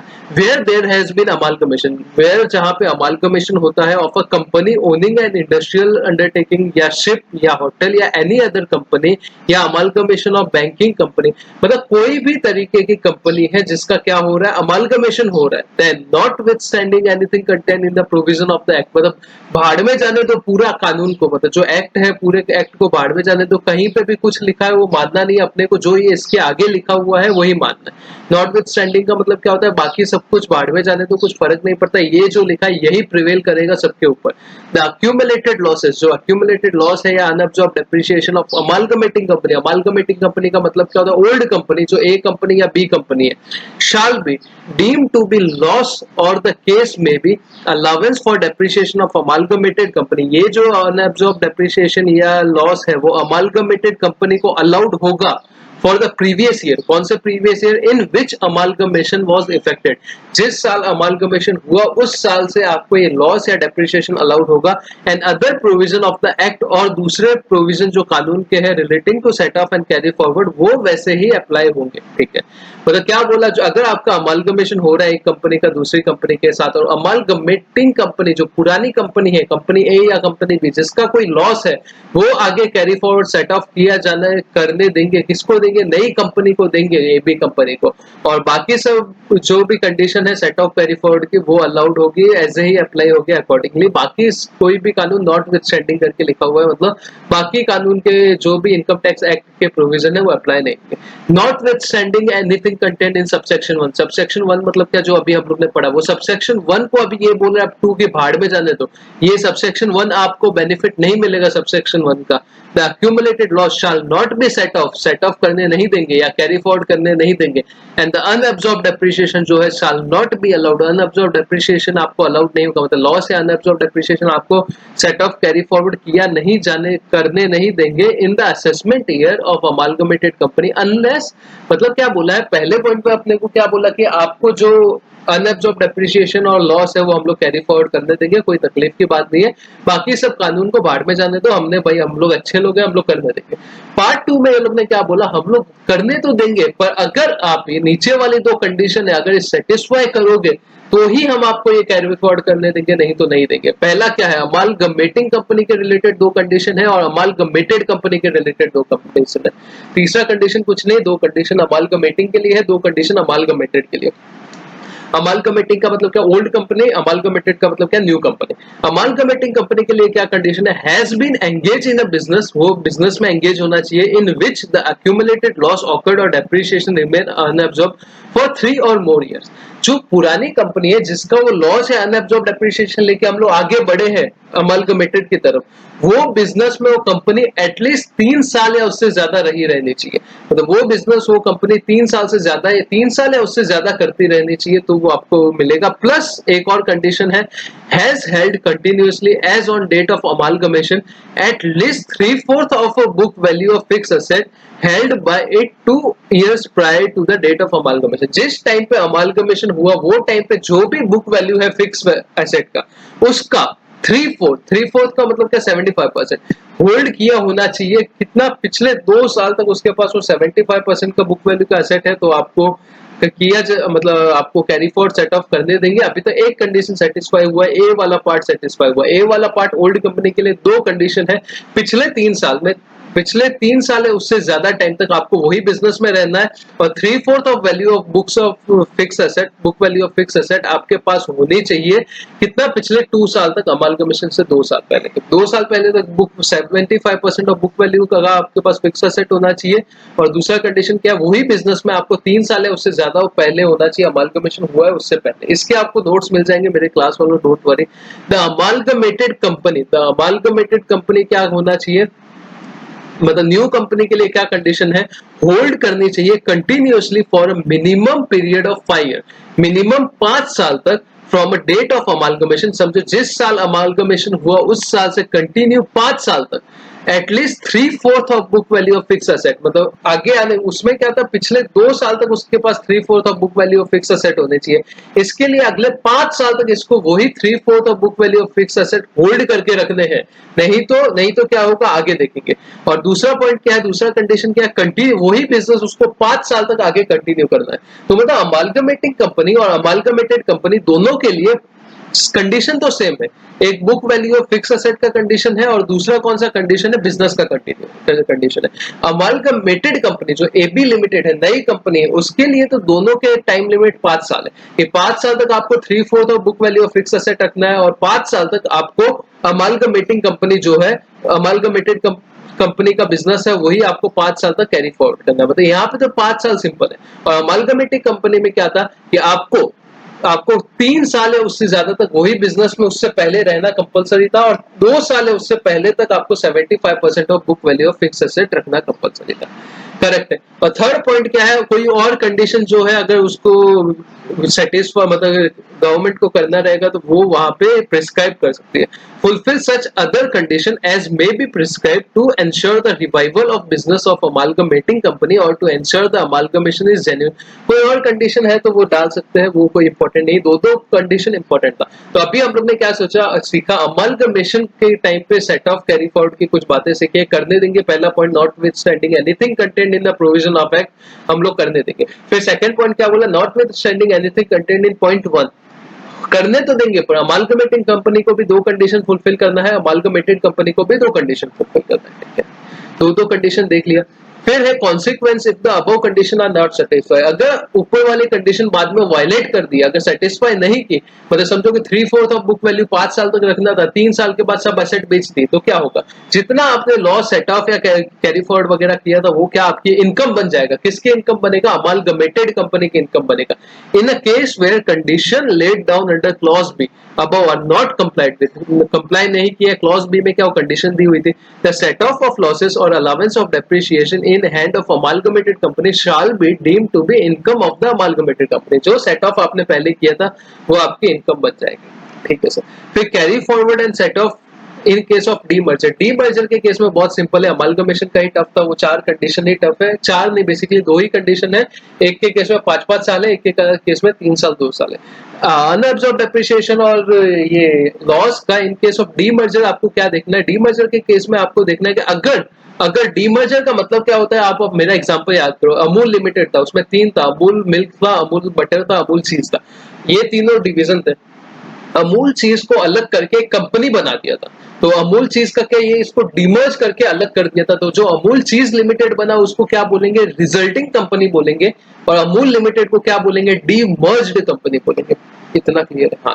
तो क्या लिखा है, not with standing anything contain in the other provision of act, पूरा कानून को भाड़ में जाने दो। In case of demerger, demerger के केस में द अक्यूमुलेटेड लॉस, जो अक्यूमुलेटेड लॉस आ रहा है, and the allowance for absorb depreciation, जो एब्जॉर्ब डेप्रिसिएशन मतलब अनएब्जॉर्ब डेप्रिसिएशन बच चुका है, ऑफ द डीमर्ज कंपनी शाल, कैसे सेट ऑफ कैरी फॉरवर्ड होगा, वेयर सच लॉस और unabsorbed depreciation is directly related to undertaking, मतलब डायरेक्टली पता है कि ये अमूल चीज लिमिटेड का 30% है लॉस और 70% बचा हुआ डीमर्ज कंपनी का, अमूल लिमिटेड का, तो सीधा सीधा दिख रहा है, डायरेक्टली रिलेटेबल है कि ये लॉस इसके रिलेटेड है, ये लॉस इसके रिलेटेड है, तो सीधा सीधा जो लॉस अमूल चीज के रिलेटेड है वो उसको आगे भेज दो, मतलब कैरी फॉरवर्ड कर दो, कोई तकलीफ की बात ही नहीं। अमूल लिमिटेड आधा 70% लॉस कैरी फॉरवर्ड करेगा और अमूल चीज लिमिटेड 30% करेगा, और उसका सेट ऑफ अगर करना है तो करेगा।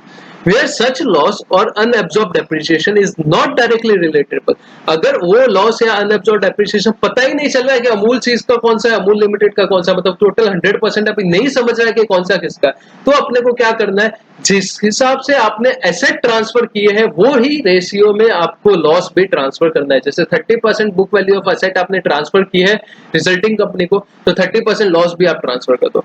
It is not directly relatable to undertaking transfer to the resulting company be apportioned between the demerged company and the resulting company in the same proportion, वही proportion में आपको transfer करना है, in which the asset of undertaking have been retained by demerged company and transferred to the resulting company and be allowed to be carry forward and set off resulting company, मतलब वही ratio में वही same proportion में allowed कर दिया जाएगा। Simple सी चीज है, अगर डायरेक्टली रिलेटेबल है तो उतना उतना कर दो, अगर डायरेक्टली रिलेटेबल नहीं है, डायरेक्टली रिलेटेबल नहीं है तो क्या करना है, वही सेम प्रोपोर्शन में, जिस प्रोपोर्शन में आपने एसेट ट्रांसफर किया है वही प्रोपोर्शन में आप लॉस भी ट्रांसफर कर दो, और उस हिसाब से कैरी फॉरवर्ड वगैरह हो जाएगा। सेंट्रल गवर्नमेंट में for the purpose of this act, official gazette में और कुछ उनको कंडीशंस नोटिफाई वगैरह करना है तो कर सकते हैं, अभी तक कुछ लिखा नहीं है। The carry forward and set of accumulated loss and unabsorbed depreciation as per the above provisions shall be allowed only when demerger is as per the provision of, मतलब इनकम टैक्स में जो डीमर्जर की हम लोग ने 5 condition देखी थी वो कंडीशन सेटिस्फाई हो रही है तो ही डीमर्जर माना जाएगा, नहीं तो नहीं माना जाएगा। ठीक है, फिर carry forward and set of accumulated losses and unabsorbed depreciation in case of reorganization of business। reorganization of business में 3 कंडीशन है, सेक्शन 47 हम लोग देखेंगे, रिवीजन करेंगे चैप्टर से तब देखेंगे। उसमें क्या है, अगर आपके सोल प्रोप्राइटरशिप फर्म, अगर सोल प्रोप्राइटरशिप फर्म आपकी कंपनी बन रही है, अगर आपकी पार्टनरशिप फर्म अगर आपकी कंपनी बन रही है, और तीसरी अगर आपकी प्राइवेट लिमिटेड कंपनी या अनलिस्टेड कंपनी, मतलब छोटी मोटी कंपनी क्या बन रही है, एलएलपी बन रही है, तो आपका ये 3 केस क्या रीऑर्गेनाइजेशन ऑफ बिजनेस हो जाएगा। तो इसमें जो ये तो कन्वर्ट हो रहा है ना, तो पुराना जो लॉस था वो क्या कैरी फॉरवर्ड सेट ऑफ होगा, हाँ बिल्कुल होगा, बस इतना ही लिखा है और कुछ नहीं लिखा।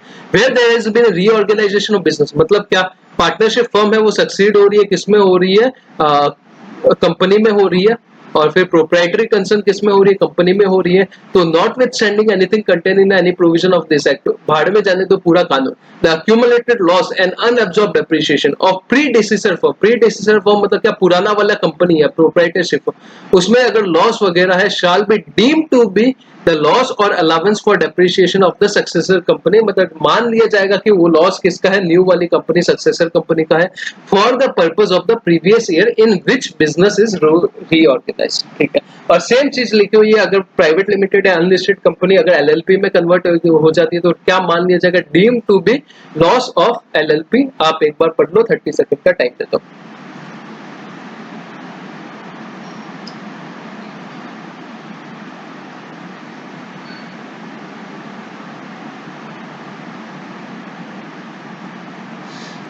ठीक है, पॉज करके पढ़ लो, फिर नेक्स्ट बढ़ते हैं। कॉन्सिक्वेंटली इफ द कंडीशन, अगर कंडीशन जो है सेटिस्फाई नहीं कर पाते, वो 47 में कंडीशन है जो हम लोग देखेंगे, अगर सेटिस्फाई नहीं कर पाते हैं तो क्या होगा, तो फिर वो जो हम लोग ने सेट ऑफ किया था वो आपकी इनकम मान ली जाएगी, नई वाली कंपनी की या फिर नई वाली एलएलपी की इनकम मान ली जाएगी। बस इतना ही लिखा है, ज्यादा इसमें डीप मत पढ़ो, समझ के रखो, नोटबुक में कहीं लिख के रख दो छोटा मोटा पार्ट, और बाद में आगे बढ़ो, ज्यादा जितना टाइम डालोगे उतना ज्यादा कंफ्यूज हो जाओगे। हम सब जितना प्रोविजन है सब मैंने ओरली बता दिया है, जो मैंने एकदम इजी लैंग्वेज में बताया सब लिख के रख लो, आपके बहुत काम आने वाला है, नहीं तो ये सब पढ़ने जाओगे तो नहीं समझने वाला।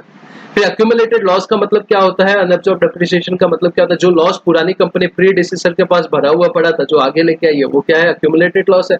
अनअब्सॉर्ब्ड डेप्रिसिएशन का मतलब क्या, वो वाला डेप्रिसिएशन जो पहले एब्जॉर्ब नहीं हो पाया था, वो जो आगे आया है वो क्या, अनअब्सॉर्ब्ड डेप्रिसिएशन है। नहीं पूछेगा एग्जाम में कि what is accumulated loss, what is unabsorbed depreciation. Carry forward and set of accumulated loss and unabsorbed depreciation in case of banking company. अगर कोई एक बैंकिंग कंपनी मतलब एक बैंक का दूसरी बैंक के साथ अमालगमेशन होता है तो unabsorbed depreciation और accumulated loss जो पीछे से आ रहा है वो क्या मिलेगा क्या आगे कैरी फॉरवर्ड सेट ऑफ करने, हाँ मिलेगा, इतना ही लिखा है। Where there has been amalgamation हो रहा है किसका, बैंकिंग कंपनी का, with other banking institution under scheme sanction and brought into force by central government. कौन कराएगी, सेंट्रल गवर्नमेंट कराएगी under banking regulation act. The accumulated loss जो आ रहा है और अनअब्सॉर्ब्ड डेप्रिसिएशन जो आ रहा है banking company shall be deemed to be loss और एज द केस में be allowance for depreciation of such banking institution for the previous year in, ये तो विज्ञान लिखा हुआ है, in previous year in which scheme of amalgamation was brought, जिस time पे अमालगमेशन आपका ब्रॉटअप हुआ था वहां से लेके आप सेट ऑफ कैरी फॉरवर्ड वगैरह कर सकते हो relating to set off and carry forward losses and allowance for depreciation shall be apply accordingly. फिर एक्यूमुलेटेड लॉस का फिर मीनिंग दिया है, बैंकिंग कंपनी का क्या मतलब होता है, बैंकिंग इंस्टीट्यूशन का क्या मतलब होता है, अनअब्सॉर्ब्ड डेप्रिसिएशन का क्या मतलब होता है, जो वो कानून में लिखा हुआ है बैंकिंग रेगुलेशन में वही होता है, ठीक।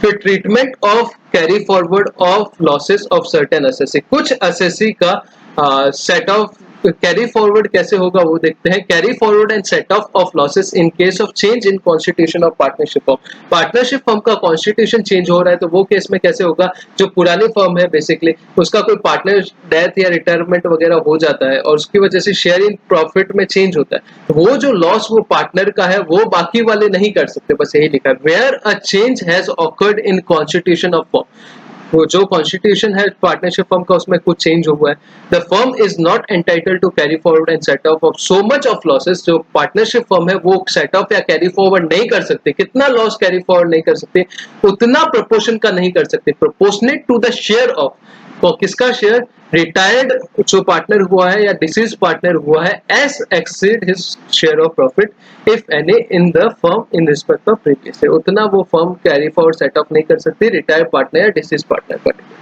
फिर carry forward and set of in case of succession of business of profession, अगर कोई बिजनेस या प्रोफेशन सक्सीड हो रहा है मतलब आगे जा रहा है, मतलब जैसे ऊपर हम लोगों ने देखा था कैसे सक्सेशन हो रहा था, पार्टनरशिप फर्म बन रही थी कंपनी में, फिर प्रोप्राइटरशिप फर्म कन्वर्ट हो रही थी कंपनी में, कंपनी कन्वर्ट हो रही थी एलएलपी में, वैसा कुछ। व्हेन अ बिजनेस और profession is succeeded by another person, कोई दूसरा पर्सन कर रहा है तो सेट ऑफ कैरी फॉरवर्ड करने नहीं दिया जाएगा, एक्सेप्ट एक ही एक्सेप्शन है कि अगर बाय इनहेरिटेंस, मतलब जो एक्चुअल ओनर है उसकी डेथ हो गई है और बाद में किसी और को मिल रहा है बाय इनहेरिटेंस तो आप कर सकते हो, अदरवाइज नहीं कर सकते। इतना क्लियर है, अभी बस एक पॉइंट है इतना एक बार रीड कर दो फिर आगे बढ़ते हैं।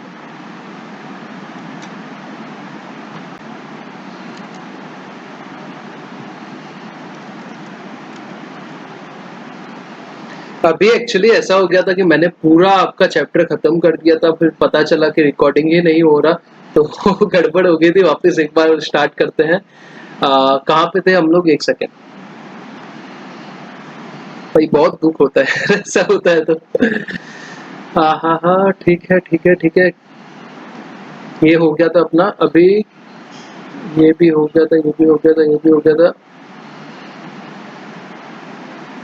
Carry forward and set off of loss of companies in which public are not substantially interested, public are not substantially interested मतलब क्या, closely held company कुछ होती है उनका loss या profit, मतलब क्या closely held company मतलब क्या, वो कंपनी जिसमें पब्लिक इन्वॉल्व नहीं है, इसका मतलब क्या, छोटी मोटी कंपनी जो एक दो आदमी मिलके ही चला रहे, तीन चार आदमी मिलके ही चला रहे, तो ऐसी कंपनी का क्या सेट ऑफ कैरी फॉरवर्ड करने दिया जाएगा प्रोवाइडेड, कुछ कंडीशन है, पहले पढ़ते हैं देखते हैं आपको समझता है कि नहीं। The loss of companies in which the public are not substantially interested can be carry forward and set off only if the following condition satisfied, ठीक है।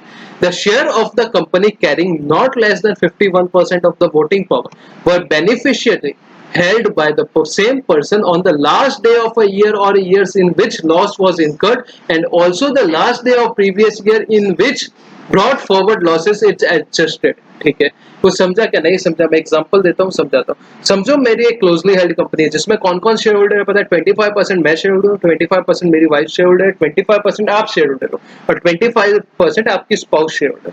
ठीक है, 100% हो गया? हाँ हो गया। अभी अगर मैं आज क्या चल रहा है, प्रीवियस ईयर 1920 चल रहा है, प्रीवियस ईयर 1920 में जो लॉस आ रहा है इसको हम लोग कैरी फॉरवर्ड करने देंगे, कैरी फॉरवर्ड होगा, पर सेट ऑफ तभी होगा जब आज के दिन की लास्ट डेट, मतलब प्रीवियस ईयर की लास्ट डेट पे जो शेयर होल्डर है, कौन कौन शेयर होल्डर है? हम 4 लोग शेयर होल्डर है, कितना परसेंट? 100%। उसमें से 51% या उससे ज्यादा, 51% या उससे ज्यादा शेयर होल्डर सेम होने चाहिए। कब? जिस दिन आप सेट ऑफ कर रहे हो, मतलब जिस ईयर आप सेट ऑफ कर रहे हो। बेसिकली क्या बोला? जिस टाइम पे, मतलब ईयर एंड पे, उस ईयर एंड पे आपको, मतलब ये साल मेरे को लॉस आया 5 लाख रुपया, इसको मैंने कैरी फॉरवर्ड कर लिया। अभी मेरे को 3 साल के बाद वो लॉस को क्या करना है? सेट ऑफ करना है। तो इस साल के ईयर एंड पे जितने शेयर होल्डर थे उसकी वोटिंग राइट जो भी थे 100% थे, उसका 51% या उससे ज्यादा शेयर होल्डर सेम होने चाहिए। कब सेम होने चाहिए? जब जब जब जब जब तब जब आप सेट ऑफ कर रहे हो। करेक्ट? अभी आपको समझेगा। कंडीशन 1 क्या है? The share of a company carrying, वो शेयर ऑफ company carrying not less than 51%, मतलब 51% या उससे ज्यादा voting power were beneficially held by the same person, उसी आदमी को हेल्ड करने चाहिए on the last day of a year और year in which loss was incurred, जिस दिन इनकर हुआ था लॉस उस दिन, and also on the last day of a previous year in which brought forward losses is to be adjusted. Where a change in voting power of more than 51% का change हो रहा है voting power of a shareholding has occurred between the two dates mentioned above, 51% है उससे ज्यादा change हो रहा है तो आपको सेट ऑफ करने का बेनिफिट नहीं मिलेगा। The assessee will not be entitled to set off. ठीक है, सिंपल है, कुछ इतना हार्ड नहीं है, पर ये लैंग्वेज बहुत गंदी दी हुई है, सीधा एक्ट से कॉपी पेस्ट किया है, तो मैं आपको प्रॉपर में आपको नोट्स मिल जाएगा, डोंट वरी। फिर क्या मैंने बोला है, फिर मैं क्या बोल रहा हूँ कि इसके कुछ एक्सेप्शन है कि अगर 51% से कम भी share hold voting power held करते हैं शेयर होल्डर, फिर भी आपको क्या मिलेगा? बेनिफिट मिलेगा सेट ऑफ करने का। पहला क्या है? पहला, अगर आप जो शेयर होल्डर था उसकी डेथ हो गई तो भाई सीधी बात है ना यार, अभी वो तो शेयर होल्डिंग चेंज होना ही था। दूसरा, आपने गिफ्ट जो शेयर्स थे वो रिलेटिव को गिफ्ट कर दिए तो भी चल जाएगा। तीसरा पॉइंट क्या है पता है? अगर इंसॉल्वेंसी या बैंकरप्सी कोड की वजह से आपका इंसॉल्वेंसी रेजोल्यूशन वगैरह प्रोसीडिंग चालू हो गया है तो वो केस में अगर आपका क्या हो रहा है, शेयर होल्डिंग चेंज हो रहा है तो भी चल जाएगा। चौथा पॉइंट इंपॉर्टेंट है, थोड़ा टफ नहीं है, थोड़ा अलग है ये वाला पॉइंट। उसमें क्या लिखा हुआ है कि अगर अगर अगर आप इंडियन कंपनी हो, और इंडियन कंपनी ऐसी कंपनी हो जो फॉरेन कंपनी की सब्सिडरी हो, आप इंडियन कंपनी हो जो फॉरेन कंपनी की क्या हो? सब्सिडरी हो। इतना समझा? हाँ सर इतना समझा, कोई तकलीफ नहीं। और जो फॉरेन कंपनी ऊपर बैठी है उसका अमालगमेशन हो जाता है या उसका डीमर्जर हो जाता है, उसका अमालगमेशन हो जाता है या उसका डीमर्जर हो जाता है। मतलब सर मैं इंडियन कंपनी हूँ, मेरा शेयर कौन होल्ड कर रहा है? फॉरेन कंपनी होल्ड कर रहा है। अभी वो फॉरेन कंपनी का डीमर्जर या अमालगमेशन हो गया तो ऑब्वियसली मेरे पे तो इंपैक्ट पड़ने वाला ही है। हाँ बिल्कुल पड़ने वाला है। तो वो केस में अगर जो अमालगमेटिंग फॉरेन कंपनी है या डीमर्ज फॉरेन कंपनी है उसके शेयर होल्डर रिजल्टिंग कंपनी में या अमालगमेटेड कंपनी में चले जाते हैं तो कोई ये सेट ऑफ का बेनिफिट मिल जाएगा, कोई तकलीफ की बात नहीं। तो अभी तक हम लोगों ने क्या सोचा कि जिस दिन लॉस हुआ क्लोजली हेल्ड कंपनी के केस में, जिस दिन लॉस हुआ वो सेट ऑफ करने मिलेंगे फ्यूचर में, पर उस दिन जिस दिन आप सेट ऑफ करो वो ईयर में 51% है उससे ज्यादा वोटिंग पावर के शेयर होल्डर सेम होने चाहिए जिस दिन आपको लॉस हुआ था। एक्सेप्शन 4 है। पहला डेथ, दूसरा गिफ्ट और बाय गिफ्ट टू रिलेटिव। तीसरा पॉइंट क्या है? तीसरा पॉइंट है वो फॉरेन कंपनी का अमालगमेशन हो जाता है और आप उसकी इंडियन सब्सिडरी कंपनी हो। और चौथा point insolvency and bankruptcy code. ठीक है, बस यही लिखा हुआ।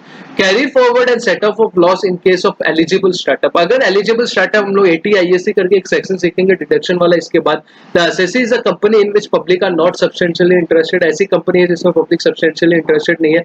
It is a eligible startup है, ठीक है। और loss is incurred by assessee 7 previous, ये सब हम लोग उसमें सीखने वाले, डोंट वरी, डिडक्शन वाले चैप्टर में। The above mentioned restrictions are not be applicable in the following cases. Same है, जो शेयर होल्डिंग है वो डेथ की वजह से चेंज हो जाता है।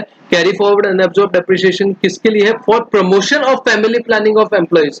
मतलब एक्सेप्शन क्या है कि अगर आपको सेटअप करने दिया जाएगा। अगर कैरी फॉरवर्ड है, अनअब्सॉर्ब डेप्रिसिएशन है, अनअब्सॉर्ब कैपिटल एक्सपेंस जो भी आया है लॉस, वो किसके लिए था? फैमिली प्लानिंग के लिए था, किसकी? एम्प्लॉय की, ठीक है। और तीसरा वही फॉरेन कंपनी वाला, आप इंडियन सब्सिडियरी कंपनी हो, ऊपर फॉरेन कंपनी, उनका अमालिगमेशन डीमर्जर हो गया, ये वाला सेक्शन अपना वो डिडक्शन में हो जाएगा, डोंट वरी।